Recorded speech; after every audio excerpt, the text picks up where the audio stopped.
आप 2 या 3 ऐसी मिस्टेक्स पॉइंट आउट करो जो लोग करते हैं while investing even in mutual funds as a tool, तो क्या होती होंगी वो? उनको ऐसा लगता है कि मेरे को अगर पैसा जल्दी चाहिए तो मुझे हाईएस्ट रिस्क लेना चाहिए। 90% जो पॉडकास्ट आते हैं उसमें यही बताया जाता है कि कैसे फटाफट पैसे बनाने हैं, कैसे ज़्यादा पैसे बनाने हैं। लोग ये बोल रहे हैं कि हम क्यों बना रहे हैं। If you are going to have a child, तो इतने सालों बाद उसकी एक सब्सटैंशियल एजुकेशन फीस हो सकती है, तो how do you plan then उसके लिए कि यार ये फीस तक के टाइम तक इतना पैसा हो जाए कि यार हमें उस वक्त सोचना ना पड़े। जिस दिन आपकी शादी होती है ना, उस दिन आप इसके लिए SIP चालू कर दो।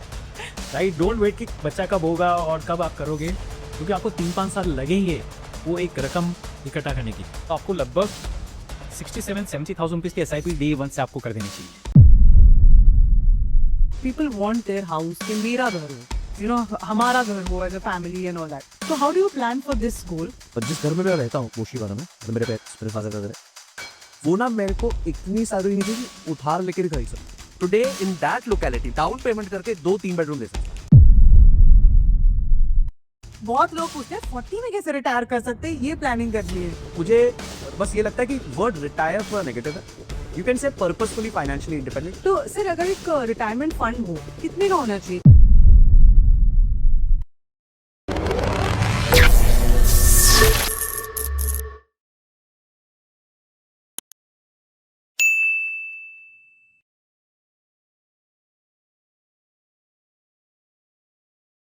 दोस्तों, हमने फाइनेंस के बहुत सारे पॉडकास्ट अब तक किए हैं, तो इस बार जब हमने फाइनेंस का पॉडकास्ट करने का सोचा तो दिमाग में आया कि कुछ धमाका होना चाहिए, और हमने ऐसे 2 गेस्ट्स को बुलाया जिनकी फरमाइश भी बहुत आती है, जिनको आप भी बहुत देखते हैं, और मुझे लगता है जो फाइनेंस कंटेंट फॉलो करते हैं और जब वो रील्स देखते हैं तो हर 5 रील में इनकी एक रील तो दिखी जाती होगी आपको।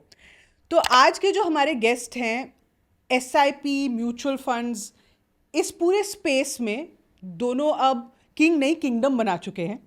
एंड अभी हाल ही में दोनों ने एक पॉडकास्ट साथ में किया था, एंड उसमें मेरे को लगता है बहुत लोगों ने लिखा भी कि अब 2 भाई आए हैं तो तबाही तो मचेगी, तो 2 भाई करे तबाही। आओ आज इस पॉडकास्ट में थोड़ी सी उस तबाही का फ़ायदा उठाए, और मिलते हैं हमारे आज के guest Sanjay Kathuria and Gajendra Kothari sir से। So thank you guys for gracing the podcast. आप दोबारा आए हैं, अच्छा लगा दोनों को साथ में देख के, तो मुझे भी उतना रेवेन्यू देख के जाए जितना आपका पोर्टफोलियो बन चुका है अब तक। तो पहले तो you know why I wanted to do this podcast is, बहुत सिंपल सी बात है। SIP और इन सब चीज़ों पे बहुत बातें होती हैं, स्टेप अप SIP सब समझ गए हैं ये कॉन्सेप्ट, पर मुझे लगता है लोग इसका मूल्य, जो फाउंडेशन है ना, वो नहीं समझते हैं कि क्यों हम ये SIP करते हैं। लोगों को सिर्फ अब दिख गया है कि इतना मल्टीप्लाई करो तो इतना हो जाता है, but there are certain goals जो आप अचीव करना चाहते हैं लाइफ में। ये पूरा पॉडकास्ट मैं चाहती हूँ उसी बेसिस पे हो कि आप अपने गोल्स को दिमाग में रख के कैसे अपनी प्लानिंग कर सकते हैं। तो पहले तो you know I want to ask you, आप दोनों से ये क्वेश्चन है मेरा। आपने इतना बड़ा पोर्टफोलियो अपना पर्सनली बिल्ड किया है, आप भी संजय पहुँच ही गए हैं वहाँ पे, तो तो आपकी जब आपने स्टार्ट किया था, was goals your core philosophy at that point of time? तब आपको ये चीज़ समझ आती थी, या that time it was more about कि यार I want to create wealth, या आपको वो कॉन्सेप्ट ज़्यादा भाता था? देखिए, मेरे लिए कोई शॉर्ट टर्म गोल था ही नहीं कभी भी। मेरे को एक ही गोल था, मुझे नौकरी से निजात चाहिए। मुझे किसी और के लिए काम नहीं था, और वो एक गोल्डन नंबर था मेरे पास माइंड में कि ये नंबर आ जाएगा तो I am kind of done. फिर मेरे को किसी और के लिए नौकरी करने की जरूरत नहीं पड़ेगी। मुझे टीचर बनना था तो मैं टीचर अध्यापक बन सकता हूँ। So that number was for me 5 crore rupees. अच्छा। कि मेरा 5 करोड़ जिस दिन हिट हो जाएगा उस दिन मैं कर, and that's when I said कि चलो बस इन्वेस्ट करते रहते। क्योंकि हुआ क्या था, 2008 के जनवरी में मैंने पहली SIP करी, और उसके बाद निफ्टी क्रैश हुआ 63%। अच्छा। हाँ, और फिर वो रिकवर हुआ। तो आई थिंक टोटल इसकी रिकवरी करते करते 4-5 साल निकल गए थे कि जब ये वापस अपने उस पॉइंट में आया जहाँ से मैंने स्टार्ट किया था। और तब सर वो होते थे अपने फिजिकल अकाउंट स्टेटमेंट्स आते थे। तो मैंने एक फंड में डाला था पैसा, रिलायंस का ELSS था, तो बाद में निपॉन हो गया। तो मैंने एक दिन वो अकाउंट स्टेटमेंट 5 साल बाद और खोल के देखा, तो मेरा पैसा ऑलमोस्ट जो मैंने डाला था वो डबल हो गया। तो मैंने बोला देखो, मार्केट नीचे भी गई ऊपर भी गई, मैं बाकी सब भी किया, futures and option, stocks walk सब कुछ करा, और वहाँ बिल्कुल पैसा नहीं बना, और यहाँ बन गया। तो मुझे लगा ये एक अच्छा टूल है जिससे हम पैसा बना सकते हैं। And this didn't even bother, आपको परेशान भी नहीं, आपको मुझे पता भी नहीं था। आजकल तो मेरे भी पता चल जाता है because you have apps you can see every day, but अब तो बहुत ही मुश्किल से, बहुत फ्रिक्शन था, आपको इजीली पता नहीं चल सकता। तो I think that's where I kind of got this comfort कि ये एक अच्छा तरीका है पैसा बनाने का। And I then started and मेरे को क्लियर था कि मैं वो नौकरी नहीं करनी एक पॉइंट के बाद। Ideally for me that age was 40, मैं आधा साल पहले हो गया, दैट वाज गॉड्स आइडनेस की तो मार्केट्स अच्छी चलेगी तो बन गया। सो ऐसा मेरा गोल बेस्ड माइक्रो गोल्स नहीं थे कि जो लोगों के होता है 0 to 3, 3 to 6। मेरा एक सिंगल गोल था कि मुझे नौकरी नहीं करनी, बाकी सब मैं अचीव कर रहा था बिकॉज मेरी सैलरी अच्छी। गजन सर, आपका फर्स्ट गोल क्या था जब आपने इन्वेस्टिंग शुरू की थी? तो आपने क्या सोच के की थी कि यार ये मेरा गोल है, इसके लिए मुझे I want to create wealth? Right.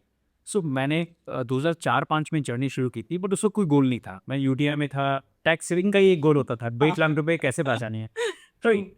और उसकी कोई सही समझ नहीं थी। किसी ने कहा कि ELSS में डाल दो, तो 12 महीने के लिए डाला, क्योंकि उस वक्त चेक्स लगते थे, ऑटो डेबिट मैंडेट नहीं होते थे।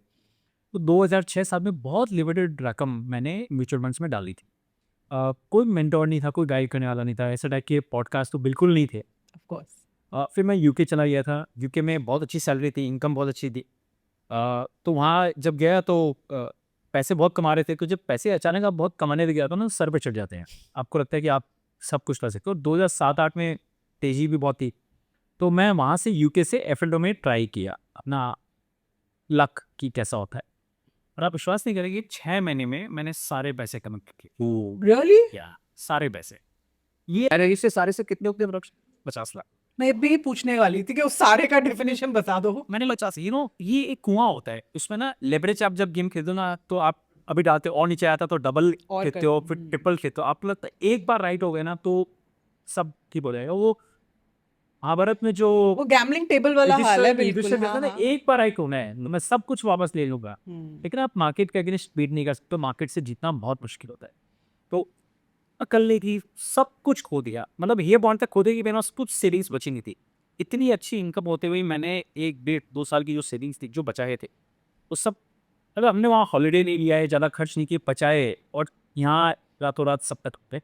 और जब आप ट्रेडिंग करते हो ना, तो खाली आप पैसा नहीं खोते, आप बहुत कुछ को खाना पीना, भूख खत्म हो जाती है, नींद रातों भी खत्म हो जाती है, आप जिस काम पे करते हो उसमें मन नहीं लगता है। तब एक दिन जब सब हार गया ना, तो मैंने बोला कि आप और नहीं कर सकते, नेगेटिव बैलेंस आ गया, अब खत्म, गेम ओवर। इंडिया वापस आया तो तब हमने, हमारी कंपनी चालू थी एटिका वेल्थ। तो जब हमने, हमारे एक ही फिलॉसफी थी, उस वक्त मिस सेलिंग बहुत होती थी, लोग यूलिप्स पॉलिसी बेच रहे हैं, एंडाउमेंट, गलत फंड्स बेच रहे हैं, ये मुझे कभी पसंद नहीं था। तो मैंने बोला कि मुझे अपना काम चालू करना है, एटिका वेल्थ, और वही काम करेंगे जो क्लाइंट्स के लिए अच्छा है। हम वही क्लाइंट्स को बताएंगे जिसमें हमने अपना पैसा लाता है। और उस चक्कर में मैंने अपनी खुद की पहली SIP शुरू की कि अगर मैं लोगों को SIP के बारे में बताने वाला हूँ तो मैं खुद तो करूँ पहले। An example. तो 2010 अगस्त में मैंने 10,000 रुपए की SIP चालू की, 5-5 हज़ार रुपए की 2 फंड्स। ये तो मैंने इसकी स्टेटमेंट देखी इसमें है। स्टेटमेंट आपकी हमारी पॉडकास्ट में है। इंसिडेंटली ये महीना था जिसमें वो 15 साल की SIP का जो इंस्टॉलमेंट जो- गया, यानी 18 लाख रुपए मैंने डाल दिए 15 साल में। ओके, तो वो फर्स्ट SIP थी, और आज तक भी चली रही है, और आगे भी 30 साल तक मुझे वो चलानी है, उसमें मुझे कुछ भी टच नहीं करना है। बट उस SIP की कोई गोल नहीं था, वो मैंने चालू कर दी टू प्रूव कि देखो मैं बिलीव करता हूँ और आप भी कर। उसी दौरान 6 महीने में 1 इडियट मूवी आई, और उसमें उसने मेरी लाइफ बदल दी, 100 करोड़ का जो गोल है। तो मुझे लगा कि अगर ये मूवी में करके दिखा सकते हैं, और मैं एक वेल्थ मैनेजर, आज आप, मैं वेल्थ दुनिया से बिलोंग करते हैं, हम लोगों को बता रहे हैं। एक तो होता है, देखिए बहुत सारे इन्फ्लुएंसर्स होते हैं जो पॉडकास्ट पे बताने के लिए सब कुछ बता देते हैं, बट उनकी लाइफ में वैसा नहीं होता है। 80-90% केसेस में हम देखते हैं। तो हमने ये देखा कि अगर मैं लोगों को सपना दिखा रहा हूँ कि आपकी वेल्थ बना सकता हूँ, और मैंने वही सपना, वही उसी तरीके से मैंने अपनी खुद की वेल्थ नहीं बनाई, वही रास्ते चलते, तो मैंने झूठ बोला है। बहुत सारे हम देखते हैं एजेंट्स होते हैं, कुछ भी होते हैं, वो सपना दिखाते हैं कि आपकी इतनी बन जाएगी, लेकिन उसी तरीके से उन्होंने नहीं डाला। उसकी जो इनकम आई है या कहीं और से, उन्होंने अपनी वेल्थ खुद तो बहुत बना दी। खासकर इंश्योरेंस के ऐसे पोस्ट बहुत सारे आते हैं कि क्लाइंट को प्रॉमिस किया कि 25 साल वाला BMW खरीद सकते हो, वो एजेंट BMW में खुद है, क्लाइंट की तो मारुति भी नहीं आ पाई है। वो डिजायर ही रहेगी क्लाइंट डिजायर ही की। तो ये मन में ना बिल्कुल नहीं था। और देखिए, मैं एक अच्छी फैमिली बैकग्राउंड से आता हूँ, हमारा फैमिली बिजनेस है, वहाँ हम पैसे बहुत कमा सकता था मैं वो छोड़ के आया। तो पैसे की भूख नहीं थी, और पैसा इतना है कि अगर हमें लगता है कि काबिलियत है तो पैसा तो आप बना लोगे, तो कुछ ऐसा काम करो कि जिससे रियल इम्पैक्ट हो। तो मैं 100 करोड़ अगर लोगों को सपने दिखा रहा हूँ कि आपकी वेल्थ बन सकती है, और ये मूवी अगर दिखा रही है, और अमिताभ गुप्ता जी ने मूवी बनाई, तो यानी इसमें कुछ जरूर स्पेशल मैसेज है। तो मैंने उस तरीके से कि मुझे भी 100 करोड़ डालना है। फ्रैंकली स्पीकिंग अगर आप उस वक्त मुझे पूछेंगे कि कहाँ से 100 करोड़ बनेंगे, मैं 30 साल का था, 20 साल की जर्नी में, और मैंने रैंडमली 20 साल लिया कि 50वें जन्मदिन से पहले मैं चाहूँ तो 55 में भी कर सकते हैं, 60 में भी कर सकते हैं, पर मैंने सोचा मैं 50 तक करता हूँ तो आगे 10-15 साल में उस जर्नी का इम्पैक्ट और ला सकता हूँ। तो इसीलिए मैंने 50th का एक डेडलाइन टारगेट रखा रखा। कि अब मुझे सारी ताकत लगानी है इसको करने में। उस दिन मेरा जो ये बिग, इसको हम भाग गोल बोलते हैं, बिग हैरी ऑडेशियस गोल, राइट। तो चलो एक प्लंज ले लेते हैं, ट्राई करते हैं, होगा नहीं होगा वो तो बाद में देखेंगे। ये 100 करोड़ का लेके मैंने अपनी जर्नी स्टार्ट की और फिर हर टाइम SIP बढ़ाते गया।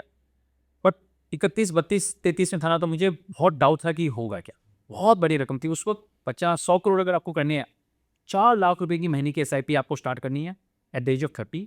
हर साल उसको 10% से स्टेप अप करना है और 15% का रिटर्न आता है। तो 15% is not an easy return. तो अगर 15% का रिटर्न आता है तो आप 20 साल में 100 करोड़ का फिगर हिट करते हो। तो उसको 4 लाख तो छोड़ी, 10,000 से हमने शुरुआत कर पाई थी।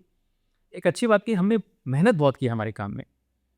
2010, 11, 12 में जब आप नए स्टार्टअप खुद का करते हैं, एंटरप्रेन्योर रहते हैं, सैटरडे संडे को भी हम ट्रेनिंग सेशन देने जाते थे। जो भी क्लाइंट मिलता था हम सबको मिलते थे। तो उस मेहनत से जो भी पैसे हमने कमाए, जो भी आई, हम वापस उसको डिप्लॉय करते गए। तो 10,000 से 50,000 की SIP, फिर लाख रुपए की, करते करते वही। तो वो बड़ा बहुत था। फिर 2-3-4 साल बाद फिर दिमाग में आया कि इस मूवी में उसने बताया कि रोल्स रॉयस की गाड़ी खरीदनी है। तो मुझे गाड़ी का शौक नहीं है, बट मैं वो हर चीज़ करना चाहता हूँ जो उस मूवी में दिखाया गया है। तो लोग ट्रूली वो एग्जाम्पल समझ गए। तो मैंने बोला हमें भी रोल्स रॉयस गाड़ी लेके आए, क्या हम 50वें जन्मदिन से पहले रोल्स रॉयस ला सकते हैं। उस रोल्स रॉयस गाड़ी की कीमत मैंने उस वक्त देखा था 8 करोड़ रुपए थी, जब मैं 35 साल का था। तो 15 साल बाद अगर 8 करोड़ की गाड़ी की 8 तो नहीं रहेगी, 16 हो जाएगी। लेकिन 2 दिन पहले न्यूज़ आई कि अभी FTA मेरे ऑफर सस्ती हो जाएगी। हाँ। वो बहुत फर्क पड़ेगा। तो मैंने उस वक्त लगाया कि 50वें जन्मदिन तक शायद ये 15-16 करोड़ की गाड़ी हो जाएगी। और 15 साल में अगर ये गोल अचीव करना है तो मुझे 2 लाख रुपए की महीने की SIP इसके लिए करनी है।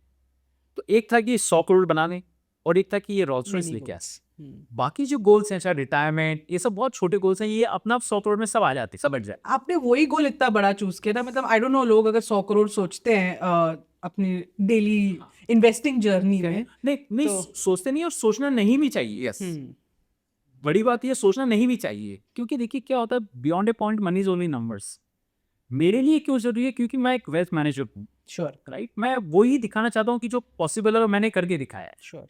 और मेरी इच्छा है कि जिस दिन 50वें जन्मदिन पर ये अमन गुप्ता जी को बुलाएं, उनकी पूरी क्रू को बुलाएं, कास्ट को बुलाएं कि सर आप ही थे जो इंस्पिरेशन हमें दी। और क्या पता अब स्टोरी से और मिलियंस लोग इंस्पायर हो सकते हैं। ये एक मकसद था। संजय, आपकी रोल्स रॉयस कभी आएगी जिंदगी में? क्योंकि आप तो ना गाड़ी खरीदने देते हो, ना घर खरीदने देते हो। घर तो सर खरीद देते हो। वो आप मुझे ब्लेम कर सकते हो। इसलिए कहा 2 भाई दोनों तो भाई के। हम लोग एक जैसा ही, एग्जैक्टली एक जैसे सोचते हैं। ठीक है, मैं वापस गाड़ी, मेरे को तो शौक है, मैं तो लेता रहता हूँ। मैंने अभी एक ली थी fortunately, but that I can take because मेरा वो ऐसा लगता है एक नेटवर्थ का एक परसेंटेज होता है उससे। घर भी, मेरे घर में बहुत आर्ग्यूमेंट चलता रहता है। तो मैंने बोला भाई जिस दिन मेरी नेटवर्थ 25 करोड़ हो जाएगी तो मैं 5 करोड़ का कर दे दूंगा। तो मैं घर वालों को टास्क पे लगा के रखा हुआ है, क्या भगवान से पूजा करते रहो जल्दी 25 करोड़ हो जाए ना, उस दिन घर आ जाएगा। तो आई थिंक ये जो भी नंबर्स है ये प्रपोर्शन में होने चाहिए। हम लोग क्या होता है कि एक एब्सोल्यूट नंबर ले लेते हैं। अम्बानी जी के बच्चे की शादी हुई 5,000 करोड़ की, it doesn't matter, right. It matters कि एक गरीब ने 20 लाख की शादी करी, उसका 10 लाख का उखाड़ ली, वो फिर भी गलत है। उसको शादी 5 लाख की, 2 लाख की कर लीजिए। तो आई थिंक नंबर्स की एब्सोल्यूट सेंस में कोई वैल्यू नहीं होती।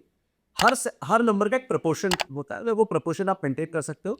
तो मैं कहता हूँ कि आप जहाज, एरोप्लेन भी ले लो, कुछ भी लो, कोई फर्क नहीं पड़ता, but it has to come in the proportion of your net worth और इनकम। तो ऐसी क्या गलतियां, if I have to ask you, आप 2 या 3 ऐसी मिस्टेक्स पॉइंट आउट करो जो लोग कहते हैं while investing even in mutual funds as a tool, तो क्या होती होंगी वो? और आई थिंक आपके जो ब्रॉड टॉपिक है, हाँ, उसी पे सबसे बड़ी गलती होती है, व्हिच इज कि उनको ऐसा लगता है कि मेरे को अगर पैसा जल्दी चाहिए तो मुझे हाईएस्ट रिस्क लेना चाहिए। आई think that is the biggest mistake which people do. मेरे को ऐसा लगता है कि अगर मेरे को 3 साल में पैसा चाहिए। अभी मैं आपको एक केस सुनाता हूँ सर। एक व्यक्ति मेरे पास आया, बोलते हैं कि मेरे ना बच्चे की फीस देनी है अगले साल, तो आप एक काम कीजिए, इस पैसे को FNO में लगा के वो थोड़ा सा मंथली रिटर्न जनरेट कर। अब आपको अगले साल फीस देनी है, and you are talking about the riskiest instrument in the world which is FNO। पहले तो करना ही चाहिए, ठीक है, पर अगर आप करना भी चाहते हो तो आप उसको डेट फंड में डाल दो जहां रिस्क कम है, क्योंकि आपको आपके बच्चे की फीस तो आगे अगले साल And वो तो डिले नहीं खड़ी हो सकती। जाएगी ना, हाँ। डिले नहीं हो सकती। True. आपने 15 लाख तय कर लिया है कि चाहिए बच्चे की फीस के लिए, तो 15 लाख आज आपके पास है, वेरी गुड, जल्दी आ गया, आप उसको टेक फंड में डाल के पटक दो, उसका काम था उसकी फीस देना। तो आई थिंक ये एक बहुत बड़ा मैं देखता हूँ सेगमेंट जहाँ पे लोगों को लगता है कि मेरा गोल जितना करीब है ना, मुझे उतना ज्यादा रिस्क लेना ताकि मैं जल्दी पैसा बना सकूं। So that is one of the various. Any other mistake जो आपको लगता है सर? सो आपने जैसे बताया कि 90% जो पॉडकास्ट आते हैं उसमें यही बताया जाता है कि कैसे फटाफट पैसे बनाने हैं, कैसे ज़्यादा पैसे बनाने हैं। लोग ये बोल रहे हैं कि हम क्यों बना रहे हैं, राइट? और मेरे लिए हर चीज़ का जवाब क्यों में बहुत इंपॉर्टेंट। साइमन सिनेक की बुक का वाई, मैं ये वेल्थ मैनेजमेंट स्टार्ट किया तो वाई क्यों आया था, नहीं यूएस यूके छोड़ के इंडिया आया तो क्यों आया था। अगर आपका वाई स्ट्रॉन्ग है ना तो हाउ सब कुछ, हाउ व्हाट सब बन Figure out जाए, हो जाए। सब फिगर आउट हो जाए। तो वाई, तो लोग क्या करते हैं, देखते कि मैं इन्वेस्टमेंट कहाँ करूँ, कौन सा फंड पे डालूँ, कौन सा अच्छा सेक्टर में डालूँ, ये टाइमिंग करो, लोग उसी गेम में उलझ जाते हैं। मतलब ये है कि आपके हाथ में फरारी आ गया, मुझे 200 की स्पीड से चला, बस पहले डिसाइड तो करो जाना कहाँ है। यही आपको पता नहीं है कि आपको जाना क्या है, सरफेस क्या है, और आप स्पीड सोच रहे हो, खाली गलत है। तो लोग खाली टाइमिंग में, बेस्ट फंड चीज करने में, हॉट फ्लेवर, अभी एआई चल रहा है तो चलो एआई में डाल देते हैं, जिस मार्केट ने सबसे अच्छा रिटर्न दिया उसमें डाल देते हैं, जिस फंड हाउस ने सबसे अच्छा रिटर्न दिया उसमें डाल देते हैं, बट पर्पस नहीं। सबसे पहले गोल होना चाहिए, उसके ऊपर आता प्लान, वो गोल्स को अचीव करने के लिए क्या प्लान होना चाहिए, उसके ऊपर आता है जब वो प्लान आपने बना रहे तो एलोकेशन क्या है, उस एलोकेशन आपका एसेट एलोकेशन क्या होना चाहिए, वो डिपेंड करता है आपकी रिस्क प्रोफाइल क्या है, आपने आज तक क्या क्या इन्वेस्टमेंट्स किया। अगर लाइफ लॉन्ग आपने प्रॉपर्टीज में और गोल्ड में और एफडी में किया है, इससे एक पता चलता है कि आप सेफ्टी वाले हो, क्योंकि लोग इंडिया में प्रॉपर्टीज को सेफ मानते हैं, गोल्ड को भी सेफ मानते हैं, हालांकि वो दो ऐसे क्लास में बहुत उतार चढ़ाव होता है, लेकिन लोग सेफ मानते हैं, और एफडी में तो नेचुरल सेफ है। तो आपको पता है कि इनका रिस्क प्रोफाइल ही कम है, आप सडनली आप इक्विटीज़ में उनको दे देते हो और 12-13% मतलब रिटर्न और एक्सपेक्ट वोलेटिलिटी होती है, तो वो उनका नेचर नहीं है, तो आपको समझना बहुत ज़रूरी है। फिर होता है बिहेवियर, मैंने कर तो दिया प्लान, तो सब बना दिया फर्स्ट क्लास, खाली पेपर पे है, अगर आपने उसको एग्जीक्यूट नहीं किया या आपने उसको फॉलो नहीं किया, खासकर जब मार्केट आपके हिसाब से नहीं चल रहा है, तो फिर ये प्लान का मतलब क्या हो। तो वो प्लान, वो बिहेवियर को मैनेज करना, और फाइनली आते हैं इन्वेस्टमेंट्स विच इज़ ओनली 10% करो, कि कहाँ पैसा डालना है, कौन से फंड में, कौन से सेक्टर में, दैट इज ओनली 10%, बट उस 10% को दुनिया 90% बेटी ये आपने जो बोला ना, पीपल फॉलो इन्वर्टेड पिरामिड, पहले वो और इन्वेस्टमेंट पे जो जाते होते हैं, हैं, ये सब छोड़ो, मुझे बस बताओ कौन कहाँ सा डालना पैसा है? डालना है, हाँ। बस बेस्ट फंड लगाओ, बेस्ट फंड लगाओ, सबसे ज्यादा रिटर्न वाला। ऐसा नहीं हो। ठीक। सो आई थिंक ये तो हमें क्लियर हो गया that because it's purpose that matters the most, तो हम अब डिफरेंट पर्पसेस पे बात करके लेट्स सी कि उसके हिसाब से लोग अपनी अपनी लाइफ को रख के कैसे प्लानिंग कर सकते हैं। तो मे बी हम 5 या 6 गोल्स उठाते हैं बड़े लोगों के जो लाइफ में होते हैं, तो maybe we can start with education, जैसे अपनी या पहले बच्चों की एजुकेशन, जैसे भी जैसे आपने कहा कि किसी को 1 साल पहले अपने बच्चे की फीस देनी थी, तो उसमें एक कैसे जर्नी होती है कि ऑब्वियसली आपको पता है कि you know if you are going to have a child, तो इतने सालों बाद उसकी एक सब्सटैंशियल एजुकेशन फीस हो सकती है, तो how do you plan then उसके लिए कि यार ये फीस तक के टाइम तक इतना पैसा हो जाए कि यार हमें उस वक्त सोचना ना पड़े कि अब उसके लिए कैसे इकट्ठा करें, if he has to go to US और समवेयर। सो एक ज़माना था जब हम लोग पढ़ा करते थे, तब हमारी कोई फीस ही नहीं होती थी। 5 रुपया 6 रुपया, आई स्टिल रिमेम्बर। ये फीस होती थी। मुझे याद है मेरी ग्रेजुएशन की फीस, मैं बैंगलोर गया था आसाम से पढ़ने, और मेरी साल की फीस थी कुछ 4-5 हज़ार रुपये, 8 हज़ार। हाँ, हमारी भी, हम डीयू से पढ़े हैं, हाँ। And I have done from a very good college और इकोनॉमिक्स ऑनर्स किया है, पर उसमें फीस ही क्या होती थी, मतलब तो सोचना ही नहीं तो पड़ता बोलते है। हैं ज़्यादा फिर तो 480 रुपये था। इतनी तो नहीं थी कह रहा हमारी। स्कूल की पढ़ाई, सीए कर लो, आज सब कुछ हो तो बहुत सस्ती थी। अब ये गेम पूरा चीज हो, बिल्कुल। पूरा चीज ही। सबसे पहले हम स्टार्ट करते हैं स्कूल की फीस से।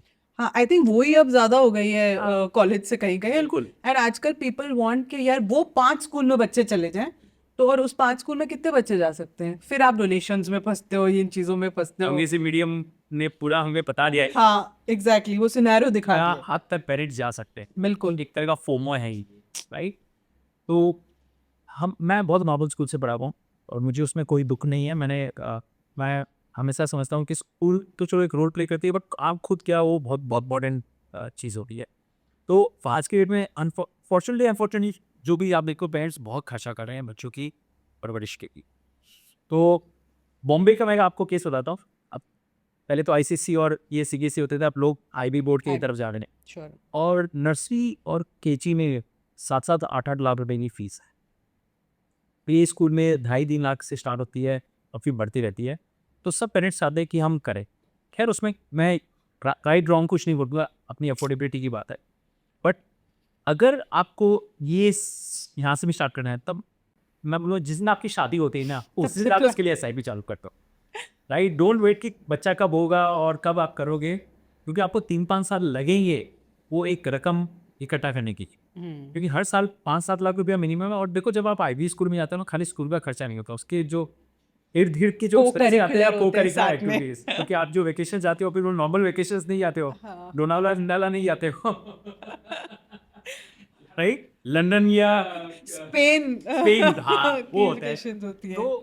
तो उसकी प्लानिंग करनी है, और उसकी प्लानिंग के लिए ना बहुत महंगी है। मैं आपको दिखा सकता हूँ, मैंने एक छोटा सा कैलकुलेशन किया था कि क्या फीस बनती है उसके लिए। सो अगर मान लीजिए 4 साल के बच्चा पढ़ना चालू करता है, 3 साल का 4 साल बाद 2 लाख रुपए से आप कॉस्ट शुरू करते हो, ठीक है। पहले 3-4 साल 2 लाख रुपए का कॉस्ट होता है, फिर सीधा 5 लाख क्लास 1 में आने के बाद 1 से लेके दिस थिंग, और फिर लास्ट ईयर्स में 10 लाख का कॉस्ट होता है।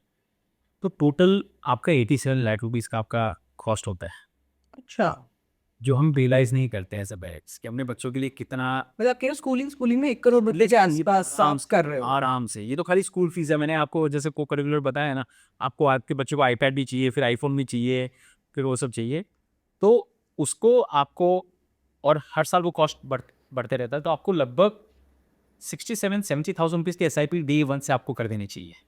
जब आप शादी करके आए और उसकी प्लानिंग की, तब जाके आपको हर साल को जो 2 लाख 5 लाख 10 लाख चाहिए, वो आपको जब तक बच्चा 10th पास नहीं करे तब तक आपको वो मिलते रहेंगे। कॉर्पस मिलते रहेंगे। तो ये SIP आपको डे 1 से स्टार्ट करनी। हम हायर एजुकेशन की बात कर ही नहीं रहे, वो तो बाद में आए। तो ये खर्चा जो मुझे लगता है हर फैमिली में होने वाला है, क्योंकि ये फोमो है। अगर आपके पड़ोसी के बच्चे ने किया तो आपके ऊपर बहुत प्रेशर आ जाता है, तो आपको करना ही पड़ेगा। पर सर एक बात बताओ, 60-70 हज़ार की SIP करना for an average family it's not easy, या और हर कोई अफोर्ड नहीं कर सकता। तो फिर आपका वे आउट क्या है? बिकॉज आप एजुकेशन देना चाहते हैं। आई एम नॉट सेइंग IB में भेजो, मैं तो कह रही हूँ आप अभी CBSE और हम उसी की बात कर रहे हैं। But what is the way out? क्योंकि वो वैसे भी एक SIP कर रहे होंगे या कुछ इन्वेस्टमेंट अपनी प्लान कर रहे होंगे, उसमें आप ये 60-70 हज़ार अचानक से, इनकम तो उतनी नहीं बढ़ी आपकी, तो हाउ डज वन प्लान? सो देखिए, पहले ज़माना जो था ना, जब बच्चा पैदा होता था तब पेरेंट्स प्लानिंग शुरू करते थे, राइट, क्योंकि खर्चे उतने नहीं थे। अब आजकल मैं आपको बताऊँ, चाहे बर्थ के जो एक्सपेंसेस होते हैं ना, वो 5 से 8 लाख रुपए तक जा सकते हैं, क्योंकि आजकल आप प्री बर्थ कोर्सेज भी अटेंड करते हो। आप जानते हैं, हमने बहुत सारी अपनी लाइफ में ना उसको नेसेसिटीज़ बना ली। वैक्सीनेशंस, खाली बच्चों का वैक्सीनेशन खर्चा 1 लाख रुपए तक जा सकता है, मिलता है प्राइवेट वैक्सीनेशंस दिलाने का। तो आजकल क्या हो गया ना, सब लोग चाहते हैं आप बेस्ट करो, क्योंकि हमारी लाइफ में हमें नहीं मिला, और आज अगर हमने कुछ पैसे कमाए तो हम अपने बच्चों पे कॉम्प्रोमाइज़ नहीं करना चाहते, विच आई हैव नेवर अग्रीड। कहीं ट्वीट मैंने पढ़ा था कि आपने जो लाइफ में नहीं सीखा वो बच्चों को सिखाओ, आपने लाइफ में जो नहीं मिला वो बच्चों को नहीं देना ज़रूरी है, राइट। उससे फिर आप उसको प्लेटर पे दे रहे हो, फिर वो कभी मेहनत नहीं करेगा। तो लेकिन पेरेंट्स कर रहे हैं। आजकल बच्चा जन्म होता है तो आप उसका, वो क्या कहते हैं, उसका कोड शोइंग आप पाते हो, स्टेम सेल्स होता है, उसका 50,000 रुपए का कॉस्ट होता है। So people are going to any extent. अब मैं उस सबको आप ऐड करने लग जाओ ना, तो आप रुकोगे ही नहीं कहीं पे। तो ये सारी चीज़ें हैं। तो पहले जब बच्चा पैदा होता था तब आप प्लानिंग शुरू करते थे। अब अनफॉर्चुनेटली जो आप कह रहे हैं ना कि नहीं कर पाते हैं, बट अगर आप इस रेस में हैं, ये इस ऐसी स्थिति में है कि जहाँ कंपैरिजन होता है, आपके पास ऑप्शन नहीं है और आपको शुरू करना पड़ेगा। आप जितना लेट करोगे उतना ज़्यादा और आपको रकम डालनी पड़ेगी, उसको कैचअप करने की। तो जब आपका गोल ये है, विच इज़ शॉर्ट गोल है, पता है कि इतने साल के आसपास होएगा, या मतलब आपकी वो थॉट होता है, एक प्रोसेस होता है, तो आप किस तरीके के फिर इस देर हम कोई फंड्स को ब्रेक डाउन कर सकते हैं कि आप इन तरीके के फंड्स में इन्वेस्टमेंट करो जब आप अपने बच्चे के लिए कुछ करना है, तो विच आर सेफ और मे बी, या I also can go over risk profile. So बहुत सिंपल है। अगर जैसे मैंने बताया कि आपको बच्चों को अच्छी स्कूल में डालना है और आप 60-70 हज़ार कर सकते हो, मान लीजिए, ठीक है। ये तो मैंने IB के लिए बताया। अगर आप IB नहीं कर सकते हो, ICC, आई थिंक थोड़ा वो नीचे का, तो IB कोई तो नहीं कर 20,000 रुपये तो आएगा, 20,000 तो आएगा, तो अगर आप जल्दी प्लानिंग कर दो ना तो आपका 4-5 साल का गैप रहता है, तो आप उस वक्त एक इक्विटी फंड में डाल सकते हो। नॉर्मल डाइवर्सिफाइड इक्विटी फंड में आपको सेक्टर फंड या रिस्क लेने की जरूरत नहीं है। नॉर्मल अगर 5 साल का समय इक्विटी फंड में डालो, 12% का अगर रिटर्न आता है तो आपका उतनी ही राशि हो जाएगी हर साल। जो आपको 2 लाख रुपए चाहिए या 1-1.5 लाख रुपए चाहिए शुरू में, फिर 2 लाख चाहिए। आज आईसीसी स्कूल में बॉम्बे में, मुझे पता नहीं दिल्ली में क्या है, बट बॉम्बे में 2-2.5 लाख तो आईसीसी नॉर्मल आईसीसी स्कूल का खर्चा है। आई एम श्योर दिल्ली में भी सिमिलर राइट। आप प्राइवेट ट्यूशंस देते हो, उसको 50,000 और मानो तो 3 लाख रुपए का तो खर्चा ही है। तो वो जो 20-25 हज़ार की आप 6 साल से एसआईपी शुरू करते हो ना, तो वो आपको 2.5-3 लाख रुपए पर एनम मेरे में हिट करती है। और क्लास 10 तक फिर आपको चिंता करने की जरूरत नहीं है। उस एसआईपी से आपको नहीं बच्चे एजुकेशन, फॉर्मल एजुकेशन दबा सकती। But this is only school है। This is only school. तो सचिन, जब आप लोगों को कंसल्ट करते हो तो आपके पास ऐसे क्वेरीज आती हैं where people want to, like बच्चा कह रहा है नहीं मुझे तो यूएस ही जाना है, एंड पेरेंट्स के पास एक स्ट्रगल होता है कि कि हम उसको कैसे उतना, बिकॉज यूएस में अब ऑब्वियसली वो रहेगा भी, करेगा भी, सब कुछ चीज़ें होती है। तो then what do you recommend to them, क्योंकि शायद वो लेट है उस रेस में। इफ समबडी इज लेट, मेरा क्वेश्चन ये है कि अगर मैंने नहीं शुरू की जब मेरी शादी हुई या मेरे बच्चे हुए, अगर आप लेट हो और आपकी इनकम मिड लेवल है, तो आप क्या करोगे तब उस टाइम पे? देखिए मेरा थोड़ा सा, जैसे ये एक बहुत इंपॉर्टेंट पॉइंट है, बिकॉज अभी क्या हुआ, जैसे सर ने क्या किया कि मुझे 80 लाख रुपए चाहिए, तो उन्होंने एक पोर्टफोलियो बिल्ड कर दिया जो जिसकी SWP मिला के 80 लाख हो जाएगी, which is very possible. And 70,000 perfect number है उसके लिए। मुझे ऐसा लगता है कि पेरेंट्स को ना जो स्कूलिंग करानी चाहिए वो अपने इनकम लेवल के हिसाब से करानी चाहिए। सो फॉर एग्जाम्पल, आज हमने स्टार्ट किया, फैमिली हुई, मतलब शादी हुई, 3-4 साल बाद बच्चा हुआ, शादी हुई, तब इनकम थी फैमिली की फॉर एग्जाम्पल 1 लाख रुपए महीना। ठीक है। धीरे धीरे दोनों हस्बैंड वाइफ ने अच्छा काम किया, दोनों मिला के 2 लाख रुपए महीना पहुंच गए। तो 2 लाख रुपए महीने में से आपको पता है कि यार आप जिंदगी चलाने के लिए फॉर एग्जाम्पल 50 या 60% खर्च कर सकते हो।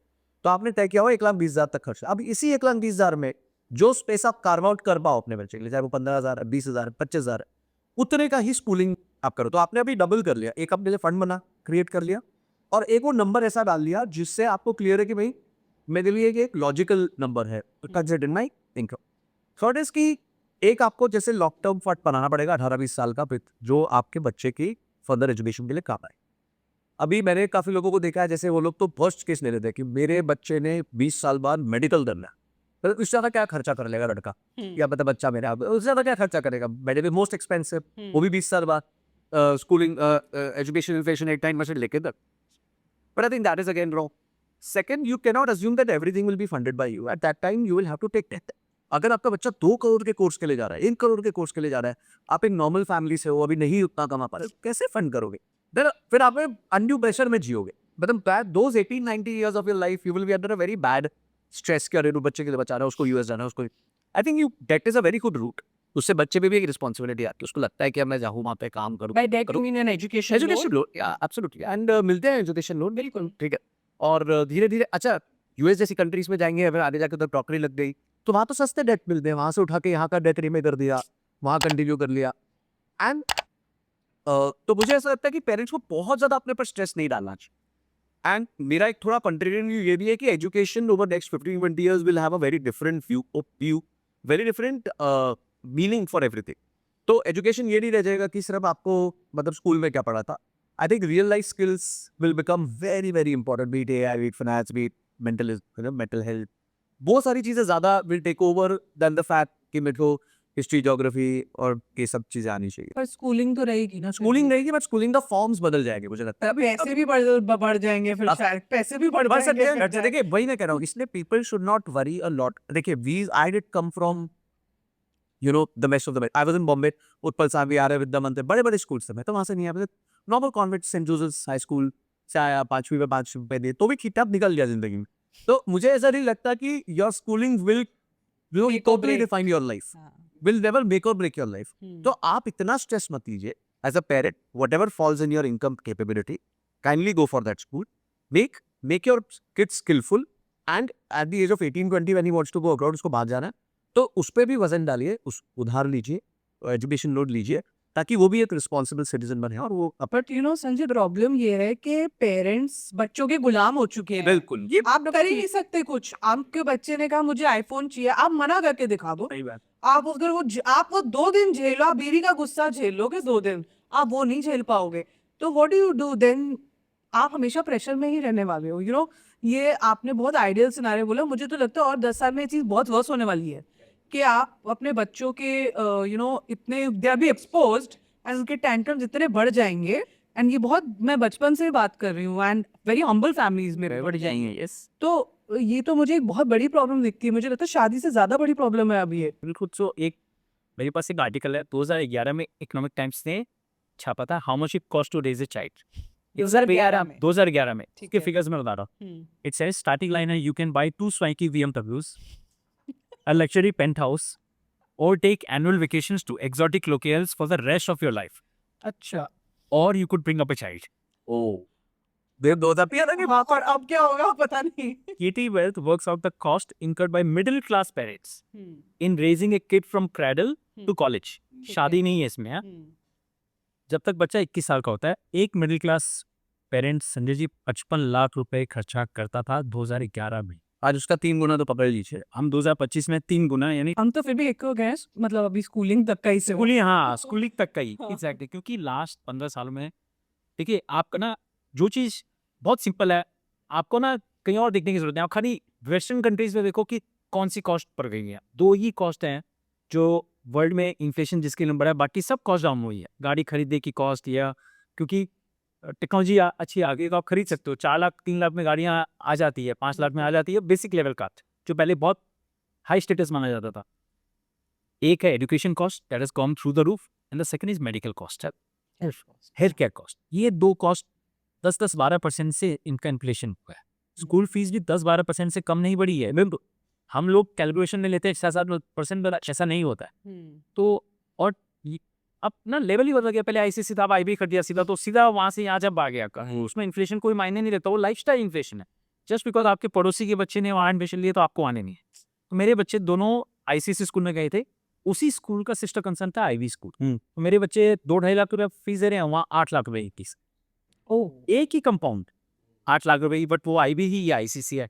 मैंने कभी नहीं डाला, बोला कि नहीं ये बहुत मतलब यू नो एक लाइफस्टाइल चीज़ है। वहाँ के जो बच्चे आते हैं सब बड़ी बड़ी गाड़ी में आते हैं, हमें वो नहीं जीना, राइट। लकीली मेरे बच्चे हमारी बात सुने, वेरी लकी कि वो बात माने, समझदार थे, तो हम बच गए। नहीं तो एज यू राइटली सेड, आज की बहुत सारे पेरेंट्स को ऑप्शन नहीं है। हाँ देखिए, आप किस सोसाइटी में रहते हो वो बहुत बड़ा फैक्टर प्ले करता है। वहाँ के बच्चे कहाँ जाते हैं, आपके ऊपर प्रेशर आ जाएगा। तो इसका कोई वो लेवल नहीं है। बट फिर भी जैसा संजय जी ने बहुत अच्छी बात की, आपको उतनी पाँव फैलानी चाहिए जितनी आपकी चाहत। जस्ट बिकॉज दूसरों को दिखाना है, I think it's not right. तो इस सेक्शन में that you are, your goal is आपकी चाइल्ड की एजुकेशन। इसके 2 की टेकअवेज क्या हुए?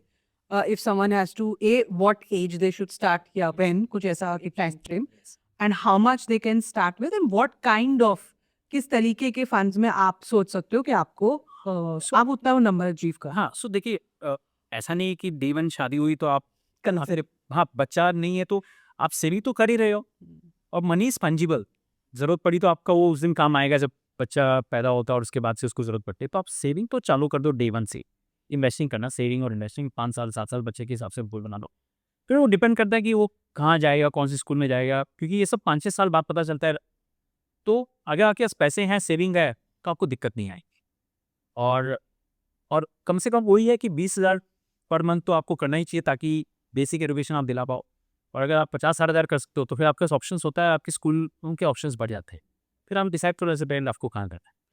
तो बेसिकली 25-26 में आपकी शादी होती है, तो आप तब से उसके लिए प्लानिंग शुरू कर दो। सेविंग की, बच्चा होना हो, सेविंग की प्लानिंग जरूरी है। सही as I said fungible है, नहीं हुआ तो फिर आप कहीं और use करो। हाँ अच्छा है, अगर आपका बच्चा इतना डिमांडिंग नहीं और आप उसको नॉर्मल एक दे सकते हो, नथिंग लाइक इट। तो नाउ मैं आपको ना, मैंने एक चीज़ करी है। जब मेरा बेटा पैदा हुआ ना, तो मैंने उस टाइम एक फंड में पैसा डाला, it was a balanced hybrid ये एडवांटेज फंड्स। और मैंने ये तय किया कि ये 20,000 की सैलरी थी, ये उसको मिलेगा बट he'll be 80, और मैं उसको ये दूंगा नहीं पैसा, ये पैसे से वो डेट लेगा। He will take a education loan है, एंड उसकी जो ईएमआई बनेगी या इंटरेस्ट बनेगा वो इसमें से हम एसडब्ल्यूडी अलाउ करेंगे उसको. This money will be allowed as a warehouse to him for 7 years. जब तक वो अपनी पढ़ाई करके अपने पैरों पे खड़ा नहीं हो जाता, तनख्वाह लेना नहीं चालू, फिर मैं वो पैसा वापस ले लूंगा. अब भाई तू अपनी कमाई कर और अपनी इंटरेस्ट भर. बिकॉज मुझे ऐसा लगता है कि अगर हम बहुत इजीली चीजें अवेलेबल कर देंगे तो it will only lead to that wasting it. जब उसमें प्रेशर होगा ना कि भाई मेरे को मेरे पापा ने पैसे वापस करके हैं, मेरे पास सिर्फ 6-7 साल के लिए उन्होंने मेरे को एक उधार लोन लिया दिया है, है. एक एसेट लिया हुआ है कि चलो इसको यूज कर लो, हमारा वो लिक्विड एसेट है नहीं, तो उसके बाद वो मेरे पैसा वापस कर दे और अब तक चला है, बहुत अच्छी बात है उसका. तो great, now I want to move to the second go. Yes, क्योंकि जब तक शादी नहीं होगी तो बच्चे कैसे रहने हो पाएंगे. सही तो मतलब टेक्निकली तो यार थोड़ा अभी हम उस सोसाइटी में ही हैं. तो फर्स्ट जो गोल मतलब जो होता है, एक सबसे बड़ा गोल होता है कि शादी के लिए इकट्ठा करना. और हमारे भारत में तो शादी इज नॉट एक प्रैक्टिकल डिसीजन नहीं है कि मोशन हो. तो आप तो जाते हो कि बस मैं ये भी कर दूँ, ये भी कर दूँ, ऐसा भी हो जाए, वैसे भी कर दे, ग्रैंड शादियाँ, एंड हम अपनी पूरी जिंदगी की वेल्थ उसमें लगाते हैं. तो हाउ डज वन प्लान अपनी शादी के लिए करे, या वो चलो that's a responsibility that parents can take over, पर जब आपके मे बी किड्स की शादी हो तो आप उसके हिसाब से प्लानिंग करो. क्या दोनों सिनारियोज में एक बंदा प्लानिंग कर सकता है? सो शादी के लिए मैंने थोड़े बहुत अलग व्यूज हैं. आई थिंक I'm sure सबके बहुत अलग व्यूज है. अब देखते हैं कितने यहाँ पे आ सकते हैं, but personally I have never been a big fan anyway person. लोग करते हैं ये राइट रॉन्ग नहीं होता. देखिए लेकिन वो प्रोपोर्शन वाली बात है. सो वो वही ना साइनो जो नहीं पार के नोबडी इज क्रेजी. सबकी अपनी विचारधारा है तो पर्सनली मुझे कभी नहीं लगा कि शादी बड़ी होनी चाहिए, because for me it's a waste of personal for me. अब 2 दिन की चांदनी और उसके लिए मैंने कई फैमिलीज को देखा जो लोन लेके चलते हैं, जो फॉर मोए. तो मैंने मेरी भी शादी अच्छी हुई थी उस जमाने में उसके हिसाब से. बट मुझे अच्छा क्या लगा ना जब मेरे ब्रदर इन लॉ 2011 में कॉलेज IT टेक्निक पढ़ के आए थे और उन्होंने SIT अपनी शादी की थी. 2015 में उनकी शादी की थी. तो उन्होंने एक अच्छा पैसा पर्पज बना के, और मेरे जो इन लॉज है नॉर्मल फैमिली है, not very this thing, not very down. तो ये कॉन्सेप्ट ही नहीं था कि बच्चे कभी अपनी शादी में खुद सपोर्ट करते हैं. मैंने कभी आज तक नहीं की. मुझे तो मतलब अकल ही नहीं थी उस वक्त, ना पैसे थे.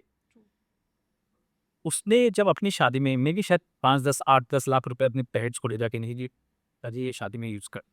That was eye opening moment. बच्चा अपनी शादी अपने पेरेंट्स को जाके बोला कि ये कहाँ आई. So I think we have reach a time, क्योंकि अब जो बच्चे हैं ना 25-26 में शादी नहीं करते, नहीं 32 में करते. बिल्कुल. तो आपका 7-8 साल का विंडो होता है. तो you can actually partly fund your own wedding. You should and not let your parents do complete this. ठीक, आपके पेरेंट्स पास बहुत पैसा और उनकी इच्छा तो अलग बात है, बट अगर नहीं है तो you should get into this and 20-40% जो भी आप कर सकते हो करो. और try to have a simple wedding. मैंने मेरे बच्चों को बोला है, luckily both children agree to that till now yes, कि सिंपल वेडिंग करेंगे. अब वो कब आएगा, 15-20 साल अभी हैं, तो मैं इतना ज़्यादा नहीं देख रहा हूँ. बट मेरी इच्छा है कि चाहे कितने भी पैसे बनाने, 100 करोड़ बन जाए, 200 करोड़ बन जाए, शादी मुझे सिंपल रखनी. पर हाउ डू यू प्लान, जैसे आप कह रहे हो कि 25 एक में लेट्स से 24 साल है, 23 साल की उम्र में काम शुरू करती है, तो तब सैलरी भी बहुत हम्बल होती है. करेक्ट. और आप और चीजें लाइफ में एक्सपीरियंस करना चाहते हो, तो आप सेविंग और शादी के लिए इन्वेस्टमेंट की तरफ तो बिल्कुल आपका ध्यान नहीं जाता है. एंड आप शायद बीच में आप चाहो तो आप अपनी अपस्किलिंग पे शायद कैसा खर्च करना चाहो, या कुछ पढ़ना चाहो, या कुछ करना चाहो. तो then how do you plan that wage, क्योंकि बहुत कम अमाउंट होता है जो आप शायद सेव कर पाओगे. अरे no, very very very valid point, क्योंकि 25 में आपके कुछ और गोल्स रहते हैं, तो अब शादी उतना नहीं रहता है. बट फिर भी अगर आप 5-7 हज़ार 10 हज़ार निकाल सकते हो, क्योंकि ये बोल आने वाला है. 28 में आएगा, 29 में आएगा, 30 में आएगा, दिख रहा है. ये तो आप ये मान लो कि जब आपको पता है कि मेरे पेरेंट्स पास काफ़ी है और वो कर रहे हैं, तो ठीक आप मत करो. और जहाँ को आपको लगता है कि पेरेंट्स की ये स्थिति नहीं है, प्लीज़ उस पर और बर्डन मत डालें. वो तो देखो कुछ भी करके वो करेंगे ही, कोशिश करके, but it is our responsibility to make sure कि वी ईज देयर बर्डन. तो how what can be a plan, एक रोड मैप क्या हो सकता है? अगर आप 5,000 या 10,000 करते हो तो देखो साल के 1,20,000 जोड़े, और अगर आप 5 साल पे तो 6 लाख जोड़े, उसका रिटर्न जो आता है करीबन 8-9 लाख बन जाता है. तो ऑलरेडी तो आप 10 लाख भी कंट्रीब्यूट कर पाए. 25-30 लाख की वेडिंग में अगर 10 लाख कंट्रीब्यूट करें, बहुत बड़ी बात. तो वो बड़ी बात, 30% आने दे दिया आपने, दे दी है ना पेरेंट्स, उतना तो आप कर ही सकता. एंड बट क्या ये चीज़ हम जैसे आजकल के जो बच्चे हैं दे इट्स फॉर ग्रांटेड कि पापा मम्मी ही शादी कर देंगे राइट करवा देंगे इन दैट सेंस तो is that thought also okay कि वो करा देंगे पर हम अब हमें अपने जब बच्चों की करनी पड़ेगी तो तब क्या टाइम फ्रेम देखना चाहिए क्या उसके लिए कैसे हम इन्वेस्ट कर सकें मुझे लगता नहीं आज के दिन इतना वो सोच भी कि पर ज़्यादा देखो सोचता है, पर हाँ। देखो मैं मैरिज को लेके मेरा व्यू ये है कि मैरिज के ना बहुत कंपोनेंट्स हैं।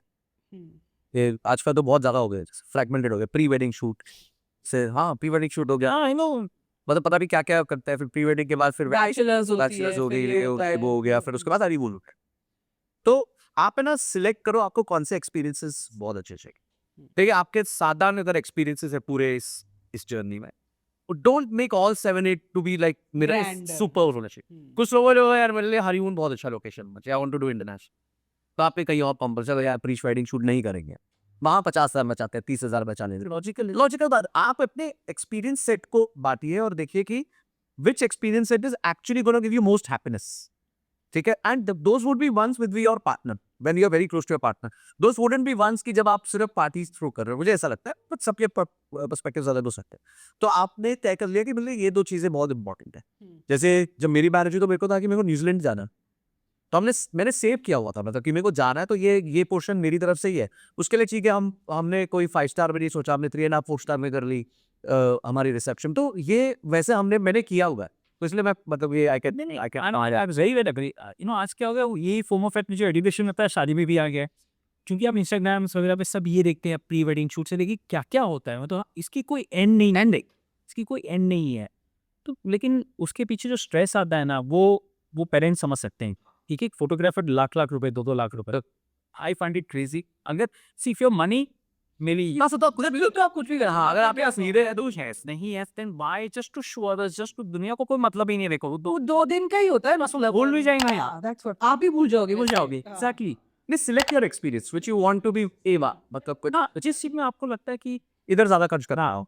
और देखिए आपने जो एक सवाल कहा ना कि वो ये दोनों चीज लड़का और लड़की दोनों पे आ रहा है, दोनों कमा रहे हैं। और आजकल तो देखिए लव मैरिज ज़्यादा होती है, सो अगर उनको पता है 4-5 साल में शादी कर रहे हैं या जो भी है, तो दोनों प्लान करते हैं, दोनों अगर 8-10 लाख कॉन्ट्रीब्यूट कर पाते हैं तो 20 लाख। एक्चुअली सर पता नहीं ना 4-5 साल बाद उसी से होगी चलो कब तक किसी से होगी, हाँ।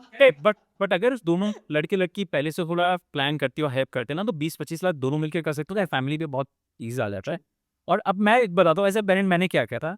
देखिए कम फ्रॉम मारवाड़ी फैमिली, तो वहाँ मैं कितना भी रेजिस्टेंस करूँ, फैमिली का अगर एक प्रेशर रहेगा तो शायद मुझे झुकना पड़ेगा उसके लिए, हो सकता है पॉसिबल है।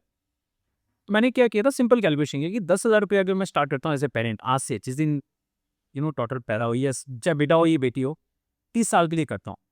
और मैंने अपने लिए 30% रिटर्न माना था, क्योंकि मैं एग्रेसिव इन्वेस्टर हूँ और लंबा समय है, तो मैं बहुत एग्रेसिव फंड में डाल सकता। तो 7 करोड़ रुपए आप जमा करते हैं in 15 years, just 10,000, 30 years, because at 30 is a normal age. 15% का child's wedding for my child's wedding as a parent, तो 7 करोड़ रुपए, राइट। अब मैं आपको एक चीज बताता हूँ। देखिए बहुत सारे फैमिलीज जो होते हैं ना, मैं ये बहुत काउंटर इंट्यूटिव लगेगा अगर मैं आपको बोलूँ कि आपके बच्चे हैं, शादी की प्लानिंग करनी है और एजुकेशन कौन से पहली प्लानिंग करनी मैं आपको ना नेक्स्ट क्वेश्चन ये पूछना रही थी कि प्रायोरिटाइज क्या बोल करें है, तो आपका क्या आंसर है? एजुकेशन, मैं तो एजुकेशन राइट। बिल्कुल। तो एक मैं इसका काउंटर व्यू देता कि हम गलत सोच रहे हैं। आप जो आंसर दिया बहुत राइट आंसर नहीं है, मैं भी इस चीज को मानता हूँ लॉजिकल है, बट बहुत फैमिलीज के ये गलत, ये काउंटर है। क्यों? क्योंकि एजुकेशन के लिए तो लोन मिल जाएगा, शादी के लिए लोन नहीं मिलेगा। ये लोन मिलेगा तो बहुत हाई है, करेगा 15%, एजुकेशन लोन इज 10%। हाँ, तो बहुत फैमिलीज जहाँ हमें मालूम है कि शादी उनको बहुत हाई कॉस्ट करनी है, हम मना भी करेंगे तो वो नहीं कर पाएंगे, लैविशली करेंगे। और उनको मालूम है जिस दिन बच्चा या बच्ची पैदा होती है उसको वो एक टेंशन हो जाती है कि अरे अब तो 2 करोड़ 3 करोड़ शादी पे लगेंगे। पढ़ाई की उनको टेंशन नहीं है, पर शादी की टेंशन है।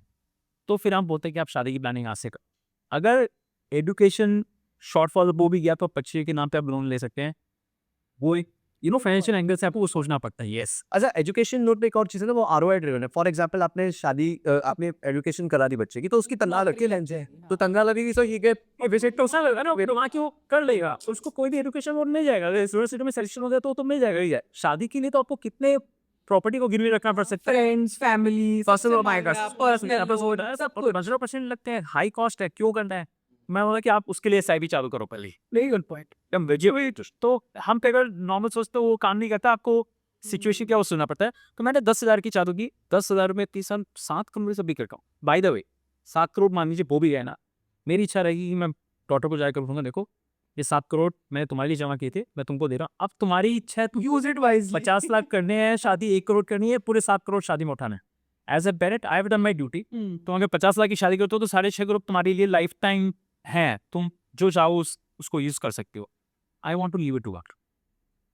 तो this is my way of thinking. अच्छा, एक चीज और मुझे बताओ कि जैसे शादी के time gold is a very big thing, जैसे like आप देते वो गोल्ड बहुत फेस अगर अपनी लड़के की हुई लाइक, तो क्या गोल्ड के मामले में कुछ थॉट्स बंदा कर सकता है, पहले से कुछ प्लानिंग कर सकता है क्या? मतलब ईटीएफ में पहले से डाल सकते हैं, या आजकल तो गोल्ड की एसआईपीज भी अलग तरीके से चलती है, तो स्टैप दैट प्लानिंग भी इंक्लूडेड? देखिए मेरे को और ऐसा लगता है कि लोग पहले से करते ही थे, स्पेशली जब कोई बेटी में हुई खास टच, सब लोग कहते थे चलो हर महीने 10,000 का सोना खरीदेंगे या 5 का खरीदेंगे या 1 ग्राम खरीदेंगे या 2 ग्राम कोई भी यूनिट वैल्यू पे ले आते थे उसको। पहले ईटीएफ नहीं होते थे तो लोग जाकर फिजिकल सिक्का खरीद देते थे। तो आपको मिनिमम 1 ग्राम का सिक्का खरीदना है, किसी की ज्यादा वक्त है तो वो 2 का खरीदेगा, 5 का खरीदेगा, 10 का खरीदे, तो ऑटोमेटिकली ओवर टाइम एक जमा हो जाता था। फॉर एग्जाम्पल अगर एक बच्ची की शादी 25 साल की उम्र में होगी, 300 महीने, अगर हर महीने 1 ग्राम भी खरीदा तो 300 ग्राम आपका सोना इकट्ठा होगा।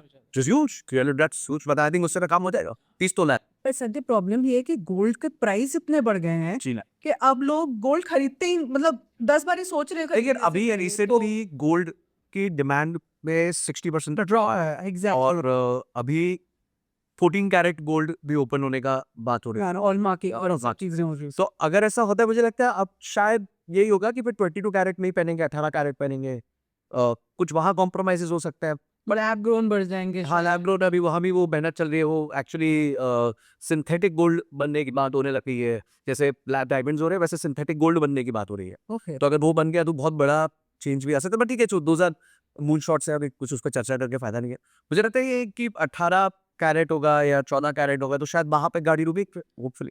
तो माय पॉइंट इज कि आप कितना गोल्ड का कर लो या कितना एसआईपी कर लो, ऐसे कोई हम इक्वेशन बना सकते हैं कि कितना वो हर महीने हल्का सा गोल्ड में इन्वेस्ट करे? Good question. सो मेरा personal view as an adviser ये है कि जैसे कि संजय जी ने बताया कि आने वाले टाइम में शायद शादियां बहुत महंगी हो जाएगी, लेकिन गोल्ड का प्रोपोर्शन शादियों में जो कॉस्ट आ रहा था वो कम हो जाएगा, बिकॉज बच्चे लोग को गोल्ड में इंटरेस्ट नहीं है।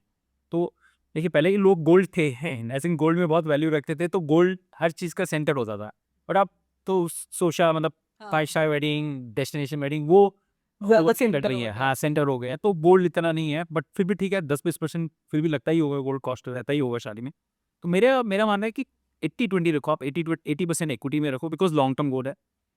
नॉर्मली इक्विटी में हायर बनता है। 80-20 के हिसाब से आप SIP करो। अगर 10,000 की SIP करनी है, 8,000 रुपये आप इक्विटीज़ में करो, 2,000 की गोल्ड SIP कर सकते हो। चाहे गोल्ड ETF में कर सकते हो अगर आपके पास डीमैट अकाउंट है, या फिर गोल्ड म्यूचुअल फंड में आप SIP कर सकते हो। एक चीज़ और ध्यान रखनी है, गोल्ड और इक्विटी जनरली एक दूसरे के अगेंस्ट बिहेव करते हैं, राइट? मैं पहले कभी गोल्ड को नहीं मानता था एसेट क्लास की, इतना नहीं बढ़ता है। जनरली गोल्ड 9% के आसपास रिटर्न देता है, इमिग्रेशन प्लस 3% शायद, इक्विटीज गिव 5%, 6% है। सो है तो, बट अब मैंने क्या स्ट्रैटेजी समझी है, and it is not just for wedding, it is just as a overall asset class, कि कभी ऐसा मौका लगता है कि इक्विटीज बहुत हाई है और गोल्ड नीचे है, तो shift a lot of money from equities, rebalance it to gold and vice versa. अच्छा। तो खास कर इस गोल के लिए जो मैं आपको बता रहा था 8,000 और 2,000 की आप SIP करो, दोनों में SIP करते जा रहे हो, बट कहीं ना कहीं ऐसे 30 साल में 4-5 बार मौके आएंगे, एक एसेट क्लास बहुत एरेटिव बिहेव कर रही है कि दो ऊपर और एकदम खराब है, उस वक्त रीबैलेंसिंग करते तो जाऊंगा। अभी ये हो ही रहा था बीच में। तो अभी तो हो ही रहा है, लेकिन फिलहाल हम ऐसे मोड में कि जहाँ इंडिया में इक्विटीज भी हाई है, गोल्ड भी हाई है, तो रीबैलेंसिंग का कोई सेंस नहीं बनता है। बट ये यूजुअली ऐसा नहीं होता है। तो ये गोल्ड कब चमकता है? क्राइसिस के टाइम पे। गोल्ड में इक्विटीज नीचे आ गया था, गोल्ड ऊपर भाग रहा था, तो उस वक्त अगर आपको समझ होती तो आप गोल्ड में पहले डाल लेते और इक्विटी से निकाल लेते थे। तो ये रीबैलेंसिंग अगर आप करते हो तो कन्वेंशनल जो आप 8,000 और 2,000 करके बनाओगे उससे ज़्यादा बनाओगे by bit of tweaking around this, and in 30 years I think as a set, अगर आपका 15% आता है तो 7 करोड़, अगर 12% भी आता है, 4-5 करोड़ भी हो जाता है, तो I think that's a very middle class मतलब हम जैसे I think we can significant good wedding good wedding can see done in this much money, और अगर बच्चे चाहें तो उसको सेंसिबली यूज कर सकते हैं। देख अदिति के पास तो मतलब 1 किलो सोना होता है। सो मैं आज सोना नहीं लिया है, मैंने मेरी फैमिली में मेरे हाथ से कभी मैंने सोना नहीं खरीदा है, और अब मैं खरीदूंगा तो ईटीएफ के भैया में ये उसी में रहेगा रीबैलेंसिंग के हिसाब से। But I don't want to give gift gold at all. मेरा मेरा बस चले तो, क्योंकि अगर बच्चे पहनेंगे नहीं, आप लॉकर में रखोगे तो उसका क्या फर्क है। पेरेंट्स भी हुए सो फिर भी पेरेंट्स करेंगे, तो देखिए मैंने क्या बताया, मेरा फिर भी पर्सनल, बच्चे फिर से लॉकर में ही रखेंगे। मैंने क्या बताया ना, मेरा पर्सनल व्यू है, मैंने फैमिली का व्यू नहीं बताया मैंने आपको। बिल्कुल सही कह रहे हैं। अब I think let's move to third goal, आप दोनों का favourite goal, buying a house. या बिल्कुल ग्रोस खरीदते हम। मतलब इतने आप लोगों ने घर के चर्चे कर लिए हैं खरीदने और रेंट के, कि आई थिंक ये गोल तो, पर ये प्रॉब्लम है कि, प्रॉब्लम कहो या एक माइंडसेट कहो, कि ये तो सबसे बड़ा गोल है। पीपल वांट देयर हाउस, कि मेरा घर हो, हमारा घर हो as a family and all that. तो इसमें कैसे आप प्लान कर सकते हो योर जर्नी, क्योंकि आपके जो बाकी गोल्स हैं वो शायद पहले आ जाए, जैसे आपकी वेडिंग या आपके मे बी किड्स ऑल्सो पहले आ जाए, बट ये गोल थोड़ा तब आता है when you are stable in life, अगर आपको ऑब्वियसली कुछ इनहेरेंट नहीं करना सही से के। तो how do you plan for this goal, क्योंकि शायद इतने पैसे बंधन नहीं होते कि यार इसमें भी मैं डाल दूँ, इसमें भी डाल दूँ, इसमें भी डाल दूँ, तो मेरे लिए क्या बचेगा, दैट इज, तो दिस इज द क्वेश्चन कि घर के लिए आप कैसे प्लानिंग करो।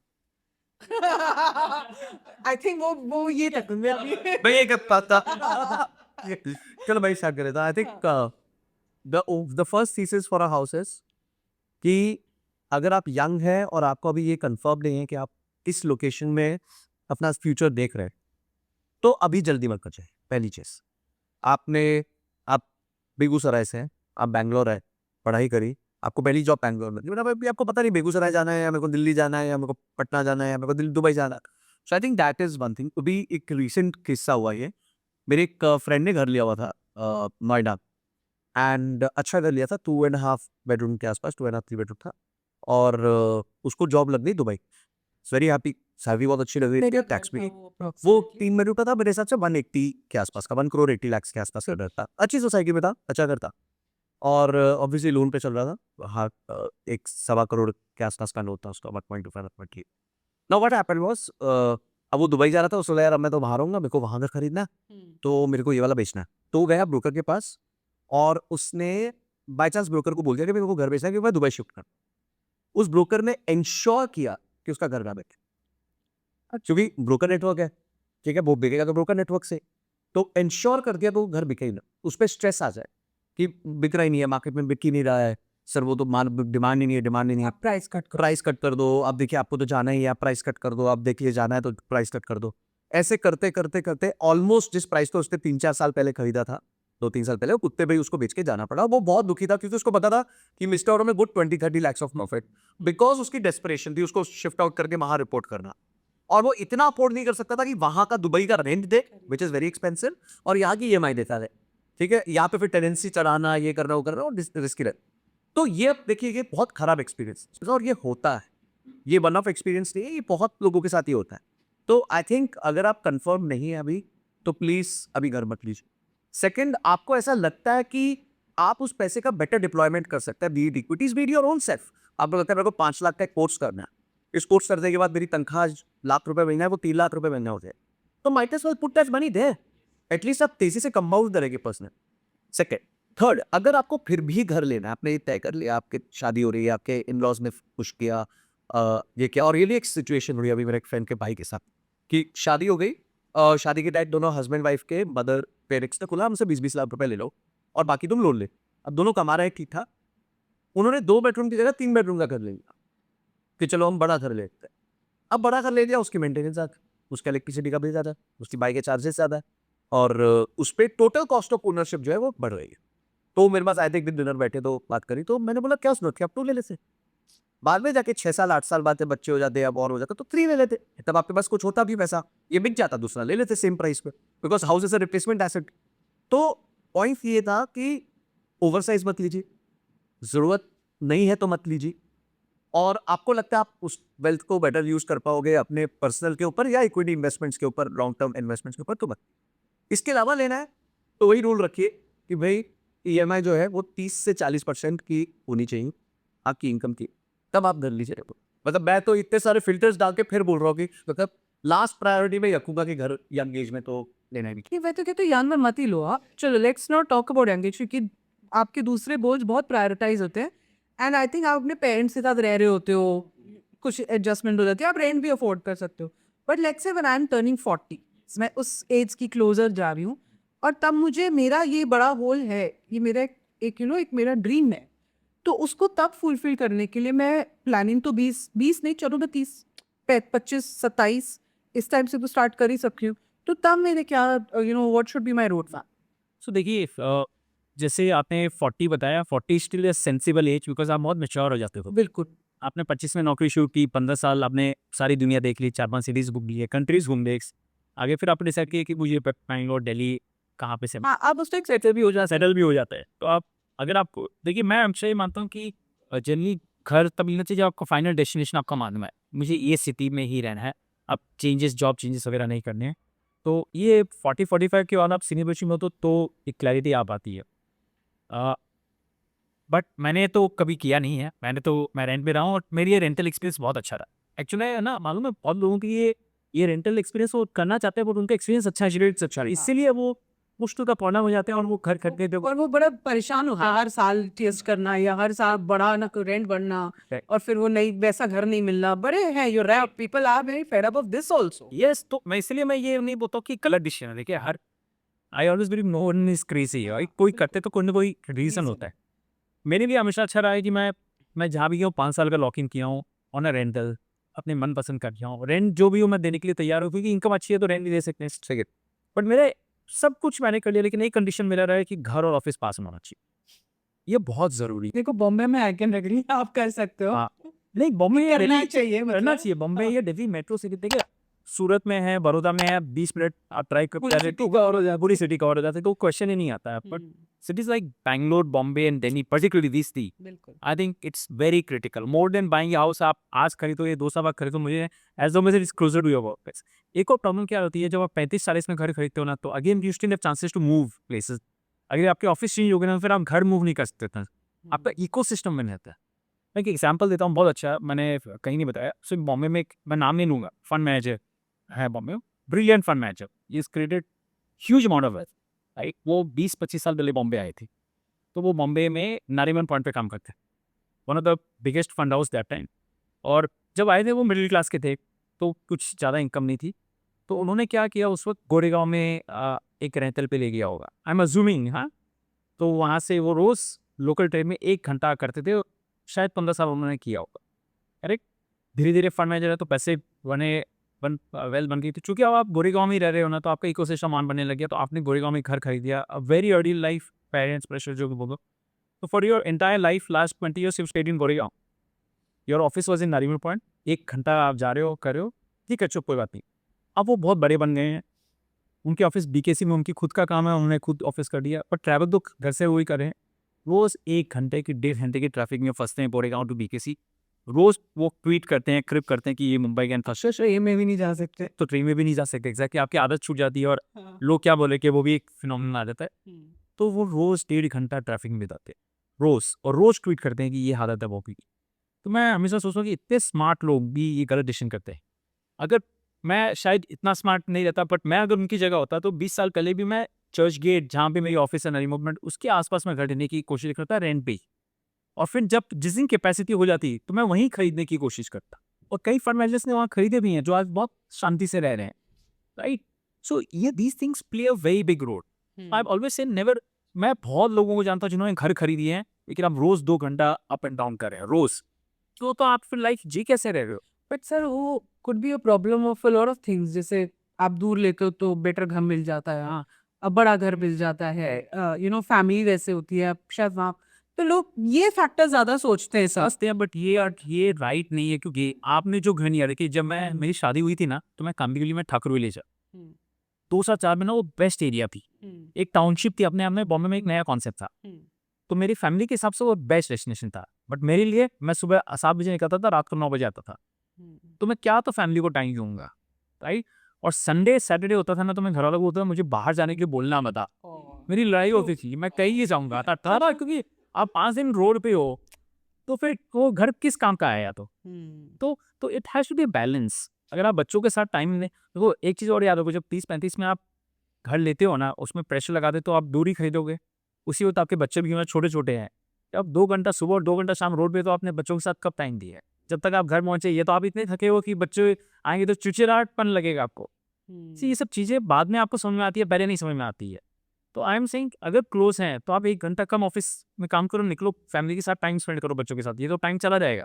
घर तो आप 5 साल बाद भी ले लोगे आप, बट ये लोग नहीं समझते जनरली, और बहुत बड़ी मिस्टेक करते हैं पेनी बड़ा घर खरीदने की, सारी ईएमआई उसी में लगाते हैं।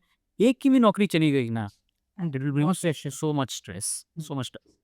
सो आई ऑलवेज बिलीव, देखो घर लेना है, यू शुड बाय, ये आपके बकेट लिस्ट में होना चाहिए, बट उसकी एसआईपी आप 10 साल में शुरू करते हो तो आपके लिए सबसे बड़ा फायदा कि कॉर्पस तो बन ही रहा है। आपके पास अगर पैसा इकट्ठा हो गया, फिर कोई दिन कोई अच्छी डील समझ में आए, कोई लोकेशन समझ में आए, तो आपके पास पैसा, तो आपको चिंता नहीं होती है। और उस वक्त जो आपको लोन भी लेना, बहुत कम रकम का लोन लेना पड़ेगा, तो वो भी स्ट्रेस नहीं आएगा। प्लानिंग करो, बट लो तब जब आपको लगता है क्लैरिटी लाइफ में आ गई है, अब आप चेंज नहीं करने वाले हैं। And at 45 you become far more mature than what you were at 26, 30, 31। वैसे सर मैं इसका एग्जाम्पल देना हूँ, मैंने जब अपना जॉब चालू किया था 2008 में, करेक्ट। जिस घर में मैं रहता हूँ मोशीवाला में, मतलब मेरे पेरेंट्स, मेरे फादर का घर है, वो ना मेरे को इतनी सैलरी नहीं थी कि उधार लेके भी खरीद सकता।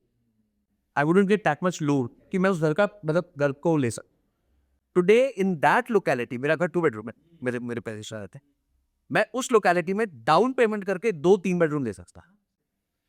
तो मैं लोगों को ये कहता हूँ, इन लास्ट 18 ईयर्स क्या रियल एस्टेट के प्राइसेस बढ़े नहीं है? बहुत बढ़े, बहुत बढ़े। जिस एरिया में मैं वो ओशीवाला में, दे हैव कंपाउंडेड सिग्निफिकेंटली है, बट आई हैव कंपाउंडेड मोर 100%। तो मैं ये कहूंगा कि आज अगर मैं 41 के ऊपर जाके घर खरीदूंगा तो मिल जाएगा ना घर, अच्छी सोसाइटी में मिलेगा, अच्छी आपकी वॉइस के साथ। और आपने क्या मिस आउट किया क्या जब miss नहीं out किया? लिया अगर होगा? हाँ वहाँ पे, लेकिन प्रॉब्लम क्या होती है ना, हमारे पास आपके पास और मेरे पास सवाल आते हैं, जब हम 25 साल या 30 साल वालों को समझाते हैं ना कि आप 15 साल, अरे तब तो भाव कहाँ चले जाएंगे? हाँ, तू कहाँ चला जाएगा भाई, तू भी तो देख। वो ये नहीं मानते, वो ये मानता है कि खाली भाव बढ़ेंगे, बाकी सब नहीं बढ़ेगा। हाँ, पेरेंट्स का भी समाव एक ही रहता है कि गोल्ड और इसको लेके कि भाव ऐसे बढ़ेगी और हम अफोर्ड नहीं कर पाएंगे। हाँ, लोग ये भूल जाते हैं कि देखिए, मैं हमेशा एक ही, मैं बसंत महेश्वर जी के बहुत अच्छा इसमें है कि लोग पहले अमीर बनते हैं फिर घर लेते हैं। लोग घरों से अमीर नहीं बनते, वही बता, आप बिजनेस करके अमीर बनते हो या अच्छी सैलरी कमा के आप अमीर बनते हो, फिर घर खरीदते हो, राइट। तो सबसे जो आरओआई ज़्यादा आएगी ना, आपकी खुद की सैलरी या इनकम पे आप आरओआई कमाओगे, फिर आपने कहाँ इन्वेस्ट किया उस पर कराओगे। बट घर तो वैसे भी मेरे हिसाब से रिप्लेसमेंट एसेट है। प्रॉपर्टीज प्राइसेस फ्लैट्स की 8-10% से बढ़नी इम्पॉसिबल, ज़्यादा बढ़ रही है, क्योंकि right. सप्लाई इतनी आती है। आजकल हर बिल्डिंग जो बॉम्बे में रीडेवलपमेंट की जा रही है, जो 6 फ्लोर की थी वो 60 फ्लोर की बन रही है, तो सप्लाई तो अनलिमिटेड हो गई है थैंक्स टू टेक्नोलॉजी। तो फिर प्राइसेस बढ़ेंगी कैसे? और एक चीज़ छोटी सी मुझे आप बताइए, आप जब आज आपने घर खरीद लिया और 15 साल बाद आप बेचने जा रहे हो, तो आपकी इस फ्लैट की कॉस्ट बहुत कम मिलेगी, क्योंकि जो नया खरीदने वाला है वो आपका पुराना फ्लैट क्यों खरीदेगा? वो तो अभी जो डीएलएफ का लॉन्च हुआ है वेस्ट पार्क ओशीवाला में, गाँव लॉन्च हुआ, वो खरीदेगा। हाँ? तो आपकी वैल्यू की डिमांड क्या, आपकी फ्लैट की डिमांड क्या है? तो ये आप भूल जाइए कि मैं इसको बेच के ऐसा कर लूंगा और प्राइस मिल जाएगी। फ्लैट्स की अप्रिशिएशन 6-7-8% से ऊपर नहीं है, वो भी अच्छे साइकिल में। अगर खराब साइकिल में आप कर रहे हो तो और भी है। तो डोंट, एंड ये इसमें भी बात जाइए कि ये लास्ट प्रॉपर्टी है, ये बहुत बड़ा FOMO था, मेरे पास है ना, बहुत सारे क्लाइंट्स आते हैं, संतोष निकल मुझे जाएगा। आज के आज ही लेना है, बस ये लास्ट फ्लैट है, पसंद है, ब्रोकर बोला चला जाएगा। ऐसा कभी नहीं होता, एक जाते हैं तो 10 आते हैं। तो इसको ये फोमो में मत रहिए। देखिए, रियल एस्टेट लाइफ का बहुत बड़ा विषय है, मैं हमेशा वो तो सोच समझिए, इसमें जल्दीबाजी मत कीजिए। तो बट नहीं सुनते, बहुत प्रेशर रहता है, पेरेंट्स का रहता है। चलो आज की जनरेशन फिर भी शायद ऐसा पॉडकास्ट देखिए थोड़ा बहुत रिपेयरिंग कर रहे हैं पेरेंट्स के साथ, बट फिर भी टाइम लगेगा मुझे लगता है। अच्छा गजेंद्र सर, इसमें एक और मजेदार बात क्या है, आप बोल रहे थे, बस सुन रहा था कि घर पास रखे। नाउ हमारे भी एक कॉमन फ्रेंड है, वो गाजियाबाद से गुड़गांव जा रहे थे सारा घर के, और वो फोटो में ही करते थे दोनों को, और ट्रिप करते रहते, क्योंकि 1.5 घंटा लगता डेढ़ घंटा minimum one side, one side और दोनों साइड। और मेरे एक और फ्रेंड है, उनकी वाइफ भी गुड़गांव में काम करती है, वो भी गाजियाबाद रहता है, तो उनके भी 2-2.5 घंटे लगता है आ जाता। तो पता है सर क्या, इंडियंस को ना ये पता ही नहीं है कि उनके टाइम की वैल्यू रियल एस्टेट से बहुत ज्यादा। उनको लगता है मेरा टाइम तो फ्री थी, मैं गाड़ी में बैठ के सो जाऊंगा, मैं गाड़ी में बैठ के मोबाइल नेटफ्लिक्स देख लूंगा, मैंने अच्छा सा कंप्यूटर स्क्रीन दिया पीछे वाली सीट पे, but they will never realise कि if I am home early I can look at myself, I can look at my कुछ भी कर सकता हूँ, मैं बहुत कुछ कर सकता हूँ, मतलब कोई मल्टी लेवल्स पे अपने ट्रांसफॉर्मेशन लेके आ सकता हूँ। तो हमारे लिए ना समय मुफ्त का है, और वहाँ पे यूएस में या फिर वेस्टर्न कंट्रीज में मनी टाइमलेस मनी शायद लोग ये भी नहीं समझ रहे बिकॉज ऑफ दिस डिसीजन, क्योंकि ये घर कहीं और ले लेते हैं और ये ट्रैवल टाइम में ये आप अपनी फटीक तो करते ही हो उसमें, आप अपनी वाइफ्स को टाइम नहीं दे पाते और नहीं देते, एंड हाउसेस आपका घर टूटता है फिर रिलेशनशिप खराब होता है, टैक्स है इसमें। उसमें बहुत डेंट आते हैं, एंड देन फिर आप कहते हो यार ये क्यों हुआ, मैं तो इतना कमा रहा हूँ। इट्स नॉट दैट एक पॉइंट ऑफ टाइम के बाद the personal relationship matters also in your life ना, क्यों शादी कर रहे हो, क्यों बच्चे कर रहे हो, राइट? तो ये भी लोग नहीं समझते इंडियंस के यार पर्सन रिलेशन जो है आपका अपनी वाइफ और बच्चों के साथ 50-60 साल तक चलता रहता है, सिर्फ 30 साल तक नहीं होता है। तो आई थिंक ये भी एक बहुत बड़ा फैक्टर मैंने ना मैंने आपको बोला सर, मैं भी ओशिवरा के पास मेरी ऑफिस थी 2014 से, मैं अंधेरी में रहता था, सेंट्रल एरिया कहीं भी कम है, बट मैंने रियलाइज किया यहाँ ट्रैफिक हिसाब से बढ़ रहा है ना, आने वाला टाइम पे बहुत मुश्किल हो जाएगी। तो हमारा पैसे हम कमा लेंगे, देखो पैसे आप भी कमाओगे, आप भी कमाएंगे, हम सब कमाएंगे, मेहनत करें तो कमाएंगे ही नहीं दी, तो उससे तुम्हारी हेल्थ रहेगी क्या? और आपने एक बार घर खरीद लिया ना, तो फिर आप उस जगह से निकलना बहुत बहुत मुश्किल है। आपके पेरेंट्स अपोज करते हैं, सब एक एक फ्रेटर्निटी बन जाती है आपकी। तो मैंने डिसाइड किया कि मुझे चर्च में शिफ्ट होना है, and it was a very radical decision in 2014। हमारी इनकम उतनी नहीं थी, फिर भी मैंने फैमिली को प्रेशर किया कि अगर 10 साल 15 साल हमारी लाइफ की जो प्रोडक्टिव है और टाइम से हम पैसा बना सकते हैं, समय है तो आप पैसा बना सकते हैं। तो हमने 60,000 से 1,10,000 के रेंट पे आए रातों रात। एंड अगर आप मुझसे पूछे ना, that was like second best decision of my life after first was to come back from London to India to start this, and this I say life इतनी पीसफुल हो गई है। यू शुड सी, अभी जो बारिश का मौसम है ना, आप सुबह 6 बजे एक बार Marine Drive, you love through this place. So these are priceless things. कोई बात नहीं, हमने आपको शायद 1-1.25 ट्रैवल कराया अगर आपने स्टूडियो आने के लिए। Once in a while it's for work purpose it's okay, but day to day and never for it. But then tell me quickly, sir का घर और ऑफिस तो बको एक्टिंग it's hardly walking. 6 minutes, 6 minutes. Yeah. ये तो बहुत shaky तो सिनारियो है। नहीं, मैं 10 साल से रोज घर पे खाना खाने रोज बच्चों के साथ खाने। आजकल तो लिफ्ट में से नीचे आने में लग रहा है बड़ी सोसाइटीज में तो मुझे ना, अब मैं इंडिपेंडेंट में रहता हूँ तो मुझे बड़ी सोसाइटी से भी बहुत डर लगता है कि जहाँ पे 10 टावर हैं, मुझे नहीं लगता, I don't think I belong there. तो नाउ मतलब क्विकली इसको समराइज करते हुए आप कब एक घर के लिए प्लानिंग कर सकते हो, कितने साल का आप एक कॉर्पस बिल्ड करो ताकि एक सब्सटैंशियल ठीक ठाक अमाउंट आ जाए for you, for a middle class home to afford a good decent house, जहाँ पे शायद थोड़े फैक्टर्स जो हम बात कर रहे हैं रिमेन इंटैक्ट। तो ये एक जर्नी कैसी होनी चाहिए? So, as I said, na, if my advice goes, you should buy somewhere closer to 50, not 40. ठीक है, Okay, 40 is too early, ठीक है। क्योंकि आपके बच्चों की पढ़ाई की कॉस्ट बहुत सब बहुत सारे गोल्स हैं देखो 50 तक मैं one goal which I don't want any of buddy to compromise is the travel को ईयरली ट्रैवल। कई बार हम शादी रिटायरमेंट और उसके चक्कर में ना हम लाइफ जीना ही भूल जाते हैं, हम बस भागते रहते हैं। तो ये जो आपने शादी, अभी आपने बताया शादी क्यों की है, just right 30 to 50 is the golden period to spend time with your family, children. साल में एक नहीं 2 हॉलीडेज दो, हो सकता है 3 लेना है 3 लो आप, और उसमें क्या ही खर्चे लगते हैं। आप देखो ना, इंडियन हॉलीडे अच्छा लोगे तो 1-1.5 लाख रुपए में आप जा सकते हो आराम से 4-5 दिन का। फॉरेन हॉलीडेज करते हो 5 लाख 6 लाख में हो सकते हैं।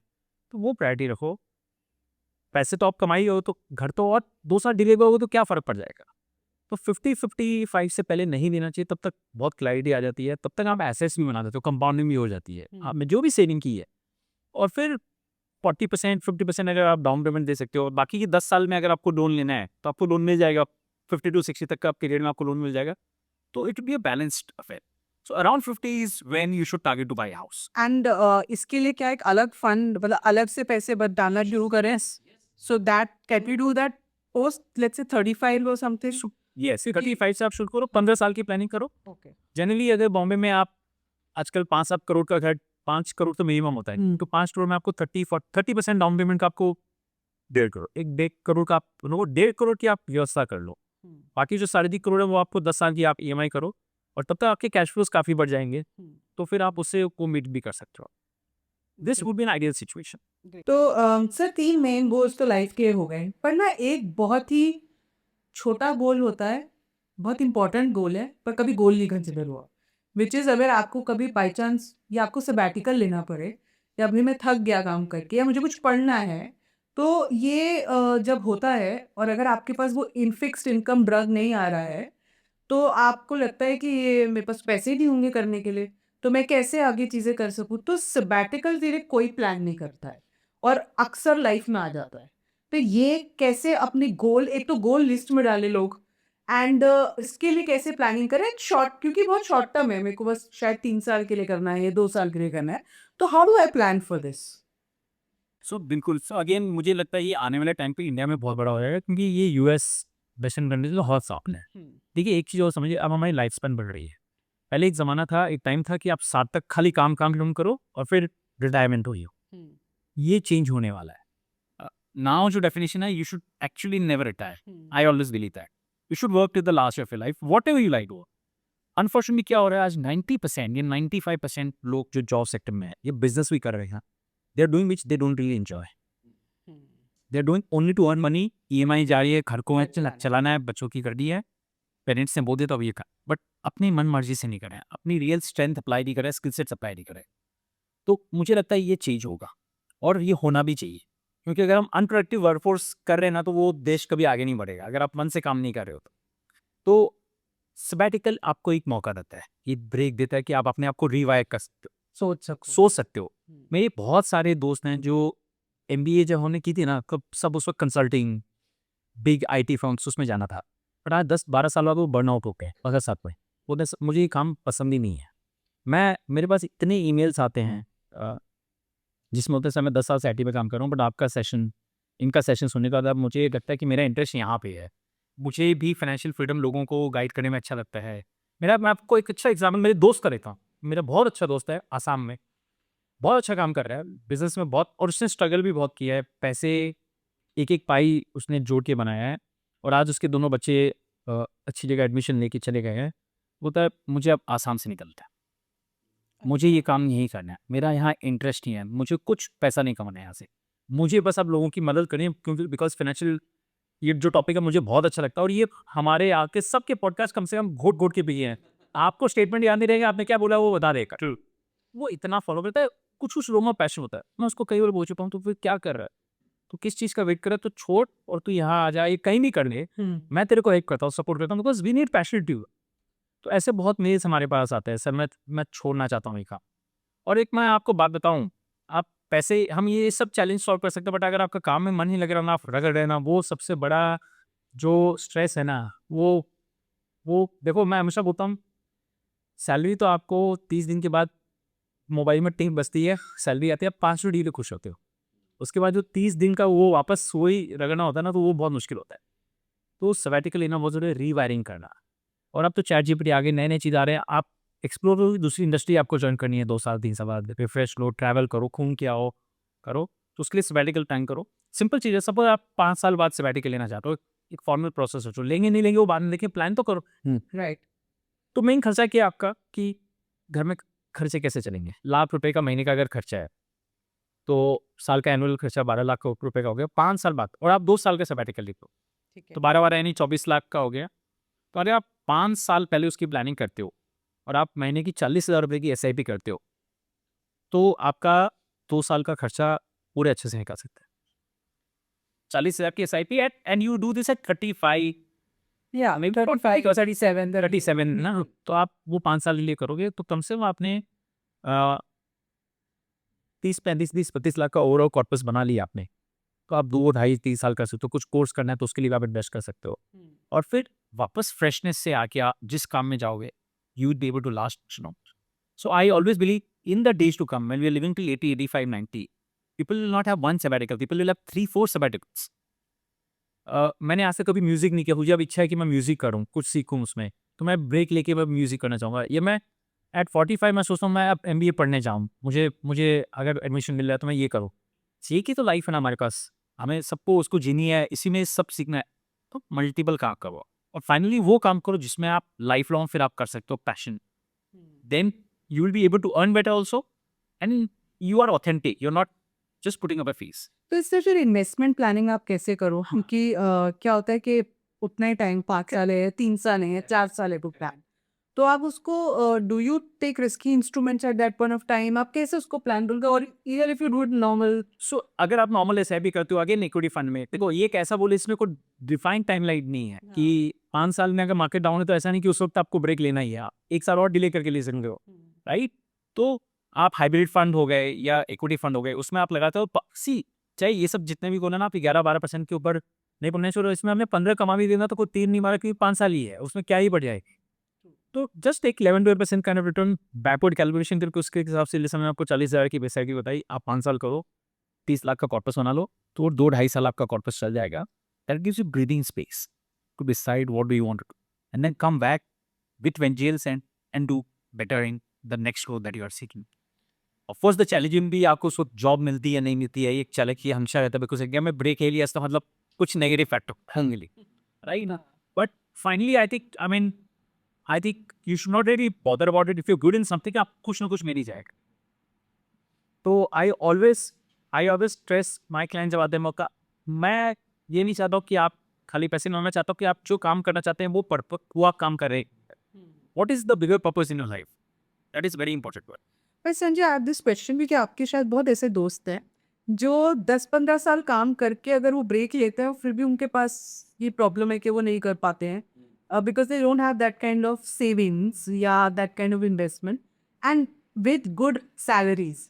तो ये प्रॉब्लम क्यों है कि अगर मैंने बहुत लेट प्लानिंग करी इस चीज़ की, why with my normal savings also I am not able to take that break, और मैं वो कर ही नहीं पाती बिकॉज मेरे बैंक अकाउंट में रहते ही देखिए, फनेस्ट हैबिट, आप पैसे को कैसे यूज कर रहे हो, कैसे आपने ओवरऑल पैसे के साथ दी है। सेकंड इज आई थिंक, जैसे सर ने कितना अच्छे से बताया कि 5 साल से आप प्लान कर रहे हो उस चीज का। अब 5वें साल में markets are kind to you तो आप कर लोगे, if they are not kind to you आप एक आधे साल बाद कर लोगे, 6ठे साल बाद कर लोगे, 7वें साल पे कर लोगे। पीपल बिकम्स टू फिनिकी कि मुझे तो इसी टाइम पे आउट होना है, इसी टाइम पे ये करना है। आई थिंक ब्रॉडर पर्सपेक्टिव देखना चाहिए कि अगर आपको रियली सबैटिकल लेना है तो वही कितने साल का मुझे खर्चा निकालना है और उसके लिए मुझे कितना प्लान करना है। कंजर्वेटिव रेट पकड़ के आपने ले लिया, उसके हिसाब उसके बाद भी मार्केट्स और खराब भी हो सकती है। Markets can stay in a bad zone for a very long time, they can stay for 4-5 years, very small time. मतलब हमारे इन्वेस्टमेंट जर्नी में तो 5 साल पता भी नहीं चलता पैसा होता। तो I think sabbatical should be taken as an opportunity to also become financially independent. ये क्या है, बहुत लोगों को अब ये समझना चाहिए कि सिर्फ स्किल से काम नहीं चलेगा, स्किल्स के साथ साथ लोगों को लेवरेज भी लगाना पड़ेगा। आज एक स्किल अगर लेवरेज के साथ इंटरसेक्ट कर जाती है ना, तो वो बहुत जबरदस्त डेल्टा दे सकती है। एक 25 साल का लड़का, उसको MIS आता था, काम करता था मेरे साथ और 18,000 की सैलरी पे। Now this guy did a course, उधर उस कोर्स में थोड़ा उसको लिंक्डइन ऑप्टिमाइजेशन सिखा दिया, 2-3 प्लेटफॉर्म्स यूज करना सिखा दिया, यूट्यूब यूज करना सिखा दिया। उससे यूट्यूब पे वीडियो डालना चालू किया और धीरे धीरे उसकी फॉलोइंग होगी। उसने बताया एक्सेल में हैक क्या होता है, ये कैसे करते हैं, फॉर्मूला कैसे लगाते हैं। And then he started selling a course of 3,000 rupees.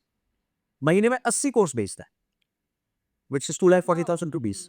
ठीक है, अपार्ट फ्रॉम दैट वो जो 2-3 वेबसाइट्स पे लिस्ट किया अपने आपको, वहां से कुछ दाम आ जाता है, $500,000 वहां से बना, making 3.5 lakh rupees a month.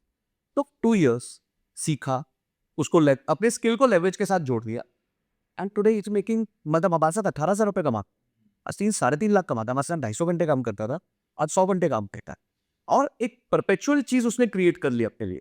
तो every sabbatical also you can say कि चलो ठीक है मैं सबैटिकल ले रहा हूँ, मेरी एग्जिस्टिंग स्किल को एनहांस करके उसके साथ कुछ लेवरेज लगा के let me take this chance to get out of the mouse trap, कि चलो मैं एक बार बाहर में निकलने की कोशिश करता हूँ, हो सकता है फेल हो जाओ, यही होगा ना, उससे खराब तो कुछ नहीं होगा, वापस चले जाना, टेक अनदर चांस। जैसे सर ने बोला 3 सबैटिकल 4 सबैटिकल का टाइम मिलेगा आपको, इतनी लंबी लाइफ होने वाली है, तो हर सबैटिकल में बाहर निकलने की कोशिश करो, get out of the mouse trap. तो लास्ट एंड फाइनल, क्योंकि आपने रिटायरमेंट की बात की है, retirement as a goal, yes, और आई थिंक हम लोग को ना ये एक ऑब्सेशन हो गया है कि we want to retire at 40। Actually Sanjay के बहुत पॉडकास्ट देखे 40 एंड फ्री वाले, हाँ 40 एंड फ्री वाले, तो बहुत लोग पूछते हैं 40 में कैसे रिटायर कर सकते हैं, ये प्लानिंग करनी है। तो इज दैट राइट अप्रोच? क्योंकि maybe you don't need to retire, और 40 से पहले बहुत ज्यादा what I liked about his is he retired from work.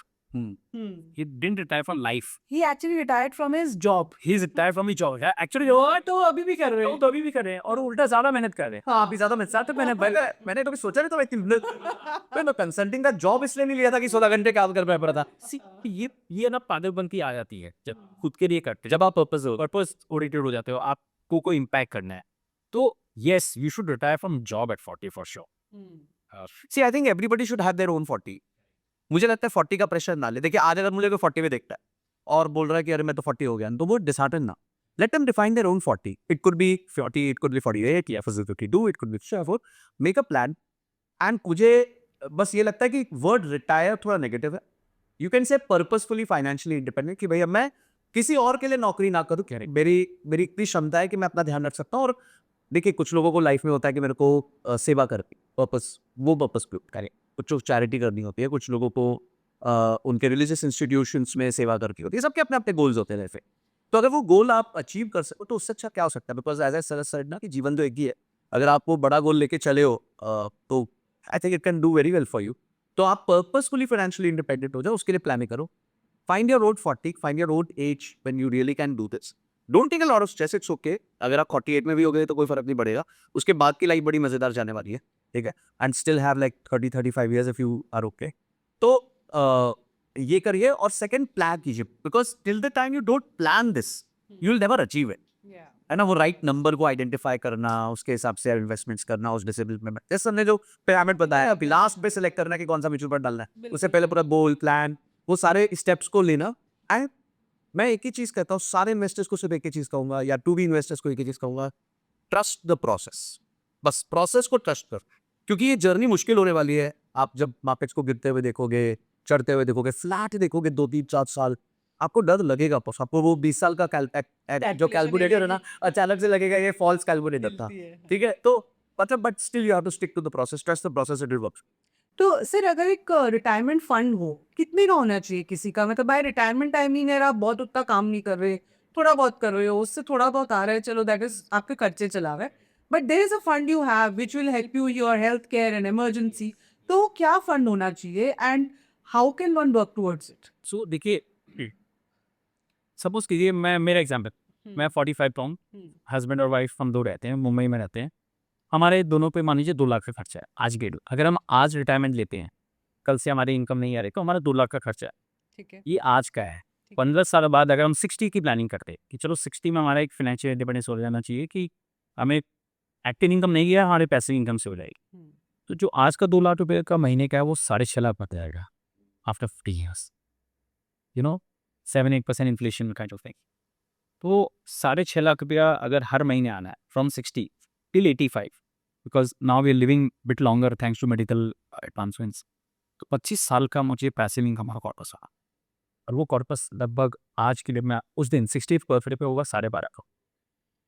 आप बहुत लोगों की ये फिगर बहुत ओवरवेलमिंग लगता है कि यार 12.5 करोड़ किसको बोलते हैं, और तब तो कुछ भी नहीं किया मैंने. और बहुत लोग 45 तक रिटायरमेंट प्लानिंग का सोचते कि तो अगर मैं कुछ भी रिटायरमेंट ऐसे को जमा नहीं किया अब तक, तो मुझे आज 2.25 लाख रुपए की SIP करनी है आज से. राइट. तो ये बहुत प्रेशर आता है. मैं क्या कहता हूँ कि ये एक्सरसाइज करनी बहुत ज़रूरी है. आप जितना टालोगे ना, उतना बाद में और स्ट्रेस आएगा. बिकॉज नंबर्स भी नंबर्स, वो तो ये वो तो कंपाउंड होते हैं, है ना. गलत नंबर्स में कंपाउंड. एग्जैक्टली. तो रियलिटी चेक होनी चाहिए. ठीक है, आज 2.25 लाख रुपए आप नहीं कर सकते हो, दैट्स फाइन. लाख रुपए शायद आप कर सकते हो, तो आप लाख रुपए से शुरुआत करो.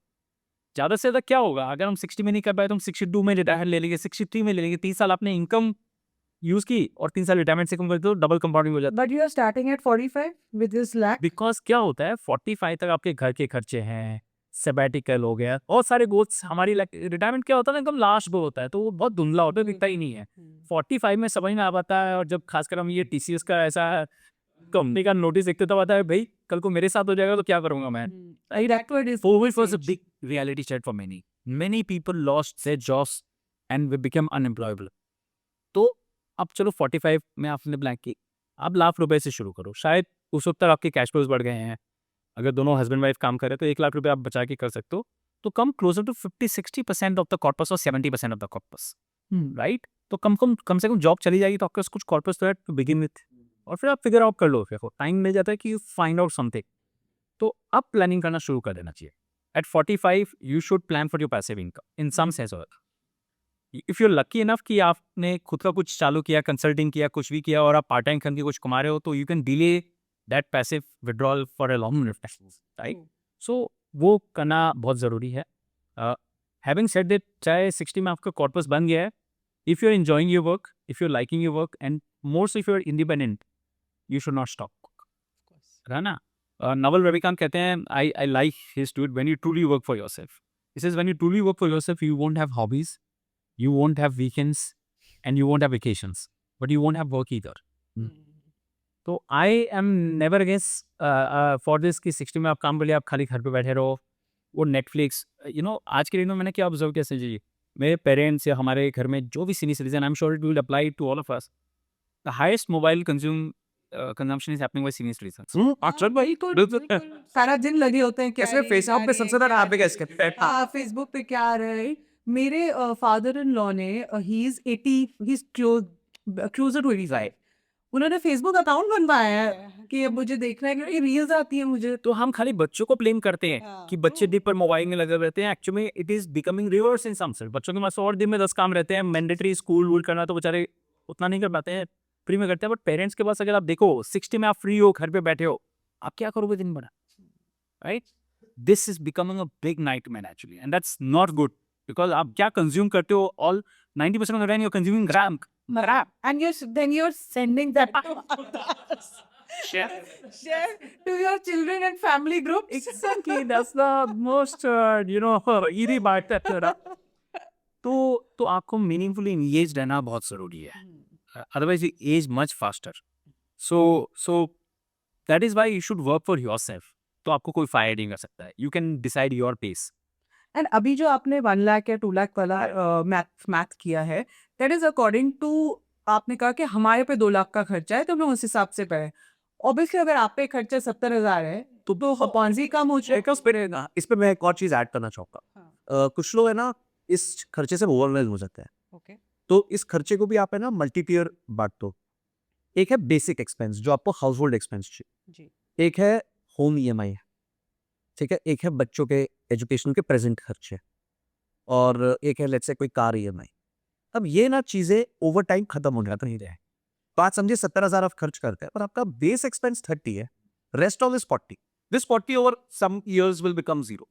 Let's say your home loan is the longest, तो 15 साल बाद वो 0 हो जाएगा, या कि गाड़ी का EMI 5 साल बाद 0 हो जाएगा, बच्चों की पढ़ाई 10-12 साल बाद 0 हो जाएगी. तो आप बेस एक्सपेंस 30,000 पे 2 चीजें छोड़ दो.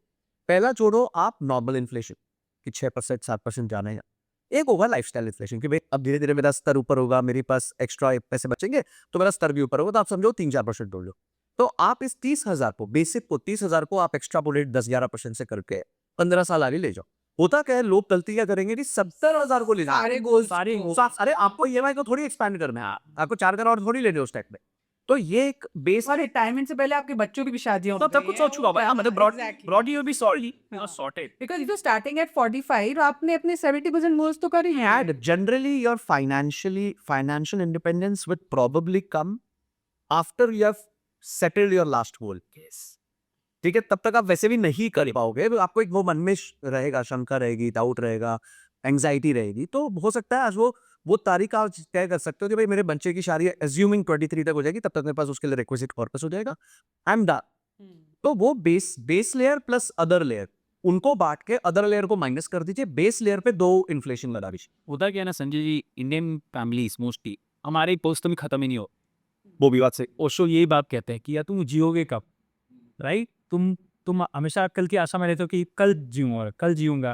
बच्चे हो गए, बच्चों की पढ़ाई हो गई, अब उनकी जॉब की चिंता अब आपको हो रही है कि उनको जॉब मिलेगी कि नहीं मिलेगी, फिर शादी होगी कि नहीं, फिर घर उसको करा के. टेंशन मतलब जेंजीज इतना नहीं टेंशन ले रहा है. नहीं जेंजी नहीं, उनके पेरेंट्स ऐसे अब हम वो बनेंगे ना पेरेंट्स, मतलब आई एम अज्यूमिंग कि जो तो वो जेंजीज को वैसे भी चिंता नहीं, घर तो पिताजी ने दे दिया, वेरिस ने दे दिया, अच्छी खासी हेरिस भी छोड़ के गए, एजुकेशन हो गया है, तो उनके लिए तो आप सब कुछ साम्राज्य छोड़ के ही जा रहे हो, विच एक्चुअली इज बैड. उन्होंने खुद ने कमाया तो they not able to handle the whether they can do the same for their kids and their kids. Exactly. So I believe कि अगर कोई आज 45 ईयर ओल्ड मेरे पास आता होता कि मुझे रिटायरमेंट प्लान चाहिए, मैं खाली अपना सोचो, बच्चों को जो बेसिक आपने दे दिया 20 मतलब उसकी ये मत सोचो कि उसको मैं काम भी करवा के दूंगा, उसके लिए फैक्ट्री भी लगा के दूंगा, घर भी दूंगा, वो नहीं सोचना है। नहीं तो आप कभी रिटायरमेंट आप इंजॉय कर ही नहीं पाओगेगा। और आप 60 में आपने फाइनेंशियल फ्रीडम कॉर्पस बना लिया है, फिर भी यू आर पीसफुली एंगेज, आप काम कर रहे हो और पैसे आ रहे हैं। तो अगर आपको बच्चों को उस वक्त जरूरत है, you will be in a position to support that, right? तो this is how you should. Great. I think हमने काफ़ी मेजर गोल्स लाइफ के कवर करी है एंड आई थिंक जो ये फॉलो कर लेगा, आई थिंक उसकी लाइफ बहुत आसानी से और सिंपली और खुशी खुशी बीत सकती है। देखिए, हमने आज जो डिस्कस किया है ना, वो नंबर्स कम थे, कॉन्सेप्ट्स, थॉट प्रोसेस बने इम्पोर्टेंट थे। 90% अनफॉर्चुनेटली डिस्कशंस में एक कॉन्सेप्ट्स डिस्कस नहीं होते हैं, नंबर्स डिस्कस होते हैं, which has no meaning if you miss the big picture. Why you want to retire at 40? Why you should plan for your sabbatical? Why घर कब खरीदना चाहिए? Why अगर आपके सब क्लियर हो जाएंगे ना, how, तो बहुत सारे कैलकुलेटर्स ऑनलाइन और आपको 5 मिनट में आंसर दे देते हैं। चैट जीपीटी आपको आंसर दे देगा, बट वाई का आंसर चैट जीपीटी नहीं देगा। वो आपको किसी के साथ बैठ के, फ्रेंड्स फैमिली के साथ अच्छा डिस्कशन, स्पाउस के साथ बैठ के, और अक्सर क्या होता है ना, ये सारी डिसीजन हम अकेले ले लेते हैं, लोग अपने स्पाउस के साथ भी डिस्कस नहीं करते हैं। तो ये जो पॉडकास्ट ना, I think both husband wife should watch together. फिर फैमिली या पेरेंट्स हैं तो they should watch together so that they get a clear this and discuss with in family members and then see कि आगे का हमको क्या। एंड इनफैक्ट ये देख के दे कैन ऑल्सो सीखे है हम शायद कुछ गलत अलाइन कर रहे थे या उसको सही कर सकते हैं, बिकॉज मे बी हमने ये सोचा ही नहीं। सो दैट इसके साथ लास्ट चीज जो मैं जोड़ना चाहूंगा, बोल देंगे वो, but I think one thing now has become very important is that, मैं कहीं पढ़ रहा था 1,96,000 crore रुपीस के एसेट्स अनक्लेम्ड है, which would include EPF, PPF, FDs, insurances, मतलब, और and stocks also, stocks mutual funds also, तो डिविडेंड्स आल्सो इन दिस। सो मतलब ये सब जोड़ जाड़ के करीबन 2 लाख करोड़ का ऐसा पैसा है जो माँ बाप ने बहुत मेहनत करके अपने बच्चों के लिए बनाया, पर वो जा नहीं सका। तो I think one discussion which middle class avoids is the fact that where all their wealth is kept. तो एटलीस्ट पार्टनर्स के बीच में they should have kind of a consolidated statement कि हस्बैंड के पास कौन से अकाउंट्स है, वाइफ के पास कौन से है, किसका पासवर्ड क्या है, किसका कौन सा पैन कार्ड किससे रिलेटेड है, किसका नॉमिनी कौन है। आजकल तो इतना अच्छा हो गया, नॉमिनी में भी आप multiple nominees at a different proportion कर सकते हो। तो आई थिंक ये एक, अगर आप महीने में एक आधा घंटा 2 घंटा बैठ के हर महीने के एंड पे कंसोलिडेट कर लो कि मेरा क्या सामान कहाँ पड़ा हुआ है, मेरा कोई गोल्ड है, कोई सिल्वर है, कोई ईटीएफ है, मेरे डीमैट अकाउंट्स कौन से हैं, मेरे ट्रेडिंग अकाउंट्स कौन से हैं, कहाँ से इतना पैसा पड़ा हुआ है, कोई बड़ी बात नहीं है। इट्स अ मैटर ऑफ क्या कौन सा, मतलब डेली चीजें आप पे अपनी जटानी छोड़ी होगी, 3 महीने लग जाएगा लीजिए बाहर। एक और चीज इसमें समझे बहुत इंपॉर्टेंट है कि पेरेंट्स जब 65 प्लस हो जाएं, they should understand the importance of a will, कि अपने बच्चों से डिस्कस करें और उसको ऐसा ग्रीड ना देखें कि मेरे बच्चे ग्रीड होंगे तो होंगे यार, ज्यादा कंट्रोल अभी भी उनके पास है। बिल्कुल। मेरे क्लाइंट क्या हुआ, वो उन लोग अपने घर को अपने बेटे को गिफ्ट करना चाहते थे। मतलब क्यों करना चाहते हो? मैं बोलते मैं चाहता हूँ कि रेंटल इसको मिले। मतलब आप घर गिफ्ट मत करो, आप रेंटल गिफ्ट करो। तो इमीडिएटली वो बात समझ गए कि मैं क्या बोलना चाहती हूँ। देखिए, मैं नहीं कह रहा बच्चा अच्छा होगा खराब होगा, बहुत अच्छा हो, but you never know, things just turn turtle. And at the age of 60 अगर वो लास्ट जो उनका एसेट है जो यील्ड कर रहा है, अगर वो भी चला जाए हाथ से, तो आपको रेंट देना ना, प्राइवेट गिफ्ट कर दो, वो तो कर ही सकते हो। फादर टू सन गिफ्ट को तो कोई टैक्स लगता नहीं है। जिस दिन कुछ उल्टा पुल्टा हो, at least the asset still lies with you, आप उस पर कंट्रोल रख सकते हो अपना। अरे ये डिस्कशंस थोड़ी ओपनली में होनी चाहिए, because it is a part. जैसे हम अपनी सैलरी की डिस्ट्रीब्यूशन डिस्कस करते हो कि यार इतना खर्चा है का, ये रख ले या ये तू कर ले है, वैसे ये चीज भी डिस्कस करके wait time. You are right. और देखिए, मैं क्या मानता हूँ कि जिस दिन खासकर आपने घर ले लिया है ना, उस दिन आपके पास बिल होना जरूरी है। देखिए, म्यूचुअल फंड में, स्टॉक्स में आपने नॉमिनीज लिख दिए, कोई फाइट नहीं होगी, जो नॉमिनीज आपको चले जाएंगे। और बट प्रॉपर्टी ऐसी चीज होती है जहाँ 2 बच्चे हैं, फिर वो लड़ाई झगड़ा होता है कि आपने कैसे डिस्ट्रीब्यूट करें उसको। तो जिस दिन आपने प्रॉपर्टी, इमूवेबल प्रॉपर्टी आपने खरीद दिया है, तो please make sure you be ठीक है। आपको लगता है कि मैं बच्चों के साथ एक कॉन्वर्सेशन करूंगा तो कैसा होगा, जरूरी नहीं आप उनको बताओ, लेकिन जो स्पाउस है उनको बताओ, है ना। अगर स्पाउस के नाम पे लिया तो स्पाउस की विल, या आपने नाम पे लिया, आप दोनों को कम से कम एक मेंबर को बताना चाहिए कि हमने बिल बनाया, ये कहाँ रखी हुई है, तब ताकि कुछ ऐसा इंसिडेंट हो जाए तो दूसरा जन उसको एग्जीक्यूट कर पाए। देन हम लोग, जैसे संजय जी बताया, बहुत सारे एसेट्स अनक्लेम्ड है, पेरेंट्स के हैं, वो तो एक प्रॉब्लम है। खुद के हमने जो इतना रायता फैलाते सही कह रहे, हम ना कलेक्टर्स बनते जाते हैं इस तरह से, राइट। उसको क्रिप्टो समझ आया, क्रिप्टो ले लिया, 3 कंपनी में अलग अलग पीएफ चल रहे हैं, पीपीएफ मैच्योर हो गया, कुछ और सॉवरिन गोल्ड बॉन्ड खरीद लिया, 4 दोस्त को उतार देना है, 4 उतार दिया, 4 डीमैट अकाउंट खोल लिए, कोई म्यूचुअल फंड प्लेटफॉर्म से कर दिया, हमें खुद को ही पता नहीं चलता हमारे क्या होगा। फिर जब हम ऐसी प्लानिंग करते हैं 2 लाख की एसआईपी करनी, मेरे पास तो है ही नहीं एसेट्स, क्योंकि आपको पता ही है कि आपके पास क्या है। तो सबसे पहले आप कंसोलिडेट करो। Starting place should be that, पता होना चाहिए। If you don't know where you are, how you know where you will go. तो वो एक्सरसाइज करो, गोल्स बनाओ। और ये सब चीज शुरुआती में 2-3 मीटिंग्स ही मुश्किल है, एक बार स्ट्रीमलाइन हो गया ना, फिर लाइफ बहुत ही शॉर्ट। सर क्या हुआ है, मेरी क्लास में ना हम लोग एक सबको एक काइंड ऑफ अ प्लानर देते हैं। तो बोलते हैं कि भाई एक पहले तो अपना बजट बनाओ कि इनकम एक्सपेंस क्या है, ताकि आपको क्लैरिटी है। और सेकंड आता है कि आप अपना नेटवर्थ बनाओ, लिक्विड इलिक्विड एसेट लायबिलिटीज। ठीक है। तो अगली बार जब आए बच्चे क्लास में, तो मैंने बोला भाई क्या लग रहा है सबको, तो उसमें से 10 लोग बोले सर हम तो ऑलरेडी फाइनेंशियली फ्री, हमें तो पता ही नहीं था। Because they were so spread out कि वो जैसे उन्होंने कंसोलिडेट बोले, हाँ यार इतने के म्यूचुअल फंड्स, इतने के स्टॉक्स है, ये है, इतने में तो मेरा काम हो जाएगा, मैं फिर कुछ और फिगर आउट कर लूंगा। So sometimes you are just, हम लोग जस्ट ओवरटली टेंशन ले रहे हैं। हो सकता है हमारे पास बड़ा को एक्चुअली हो, वी आर जस्ट वरीड। कल ही एक इन्वेस्टर आया, बहुत अमेजिंग केस स्टडी है वो, इतना अच्छा लगा मुझे उनसे मिलके। लाइफ में 3-4 बार फेलियर्स देखे हैं। एक टाइम पर रोल्स रॉयस ओन करते थे, एस्टन मार्टिन ओन करते थे, दुबई में सुपर फ्लैट ओन करते थे, फिर 2 बार बैंकरप्ट हो गए, राइट। आज के डेट में बहुत बड़ा सी फेसिंग बंगलो है, एक और जगह प्रॉपर्टी है, एसेट रिच इनकम पुअर। तो अभी क्या बता रहे हैं गजेंद्र, मैं ऐसी स्टेज पे लाइफ में 55, मैं ऐसी स्टेज पे लाइफ में हूँ जहाँ मुझे 100 रुपये खर्च करने में डर लगता है, क्योंकि कैश नहीं आया, और कोविड में उनकी माँ बीमार हो गई थी, तो पैसे बहुत मुश्किल से उनको देने पड़ रहे थे। एसेट्स पड़े हैं बट लिक्विड नहीं है। तो मैं बोला सर फिर ऐसा जिंदगी पाए क्या मतलब है? You can't eat those. Exactly. So you should plan to unlock these value and enjoy, right? तो वो जब उनके साथ डिस्कशन होता है ना, वो कई बार क्या होता है, आप जब घर वालों के साथ करते हो ना, you never get answers, because घर की मुर्गी दाल बराबर। आपकी वाइफ बोलेगी, ये पेरेंट्स बोलेंगे, तो आपको लगे ही राइट नहीं है। Sit with an outsider expert kind of thing, anybody friendly जिस पे आप ट्रस्ट करते हैं, have an open discussion, maybe you will get some nice view perspective which can change you. इसको आप कहते हैं तंग, तंग हुआ नंग नहीं। ये तंग को आपके ऊपर नंग नहीं, क्यों सर, समय फर्क नहीं पड़ता भाई। It's like you have a great body, but आपको सांस आना बंद हो गया, तो आपकी बॉडी का क्या तरीका है, चारा लाइक क्या? तो एंड में ना मैं एक रैपिड इन्वेस्टमेंट विजडम करना चाहती हूँ, नॉट अ रैपिड फायर। तो very few questions but just quick answers to that.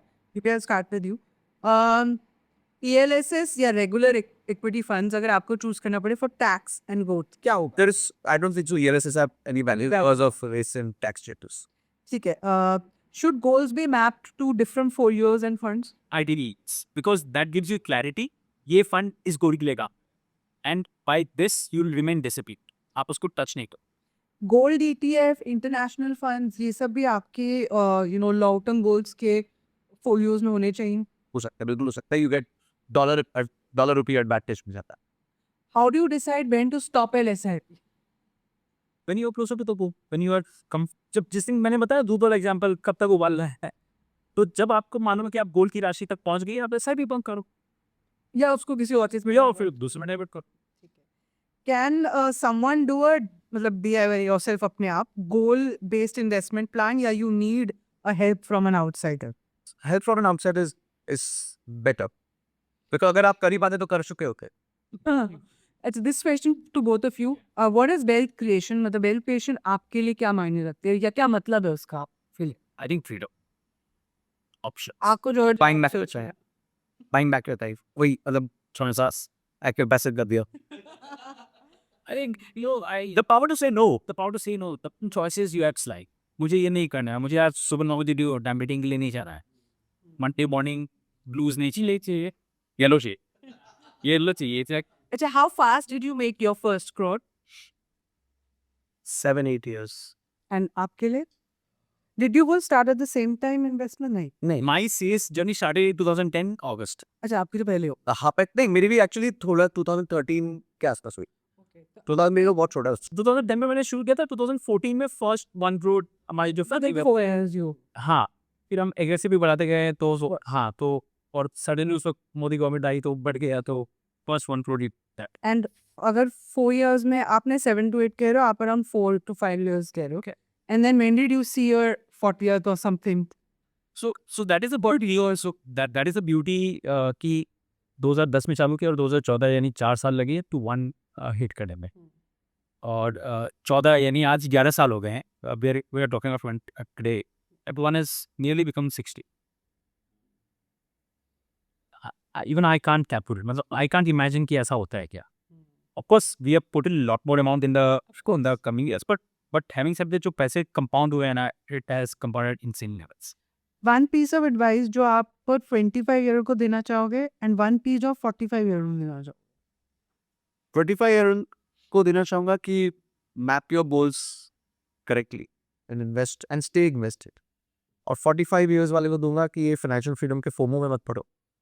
You identify your own age of financial freedom and try to achieve. And आप क्या एडवाइस दोगे सर? सो 25 वाले को मैं देना चाहूँगा कि बस हेल्थ पे ध्यान रखो, क्योंकि अगर हेल्थ ही नहीं रहेगी तो कुछ नहीं रहेगा. और 45 वाले को मैं देना चाहूँगा कि ज़िंदगी जीनी भी है, right. For me like travel is very important. तो there are things which you can enjoy today only. तो अगर आपको फरारी लेनी है तो ले लो, आप उसके लिए प्लान करो, बट ले लो. 60 में फरारी चला भी शायद पाओगे कि नहीं पाओगे, तो क्योंकि फरारी ड्राइवर दिलाए के फन नहीं ये फन नहीं है, राइट. रोज रोज ड्राइवर चलाए तो हमारा मतलब बनता है, बट फरारी को खुद कोई चलानी है. और उसकी एज भी 35, 40, 45 होती है. तो उस वक्त जो है, बट आपके ऐसे 10 शौक नहीं हो सकते, एक हो सकता है. तो अगर एक शौक है तो उसके पीछे एकदम मतलब फोकस हो गया, फट जाओ. एंड आई थिंक ये बड़ा अच्छा पॉइंट बोला सर आपने एंड में कि गोल या ये ड्रीम जो रखना है एक लिमिट भी होनी चाहिए. मतलब आप ऐसे नहीं कर सकते ना 10 ये ना मुझे रोलेक्स भी चाहिए, मुझे फरारी भी करनी है, मुझे बिजनेस क्लास में जाना है. भाई आप मानिए ये अडानी के बेटे हो नहीं, then make a lot of money. Then make a lot of money. then you work towards that. Of course, हाँ, then आप मत जियो जिंदगी. तो आप ये सब करो वो करो. Make an enterprise, make a business, make a sea. मतलब हर चीज पॉसिबल है. Everything you have to decide. अगर आपने सोच लिया है 15 साल पहले, आप मुझे बोलते ना रोल्स रॉयस में इम्पॉसिबल था, मिडिल क्लास कहाँ से सोच सकते हो. बट अगर आप सोच सकते हो और आप कर सकते हो ना, तो मतलब दुनिया आपको हेल्प करती है. But you have to be serious, focused, unwavering. आपको फेथ होना पड़ता है उसके. Well, on that note, I think very positive and very nicely put it together कि अगर आप कर सकते हो and you can do it, then you can plan for it and then accordingly you can reach that goal. On that note, thank you so much आप दोनों को कि आपने टाइम दिया, साथ में आए, काफी तबाही मचाई दी है. मेरे अब जो देख रहे होंगे उनके दिमाग में क्या चल रहा होगा, आई डोंट नो. बट आप प्लीज कमेंट सेक्शन में बताइए कि यू नो आपने इससे क्या टॉप 3 लर्निंग्स या टॉप 2 लर्निंग्स अपनी जरूर बताइए. And next time I think हम कोशिश करेंगे कि 2 नहीं, एक तीसरे को भी लाएं साथ में, ताकि ये तीनों क्या कमाल कर सके और क्या आपको नॉलेज दे सके. That would be next level. So thank you so much for watching. Please do like, subscribe the channel और हमें इसी तरह हमारे कंटेंट को शेयर करती रहिए और हमें इसी तरह प्यार देते रहिए. Thank you so much.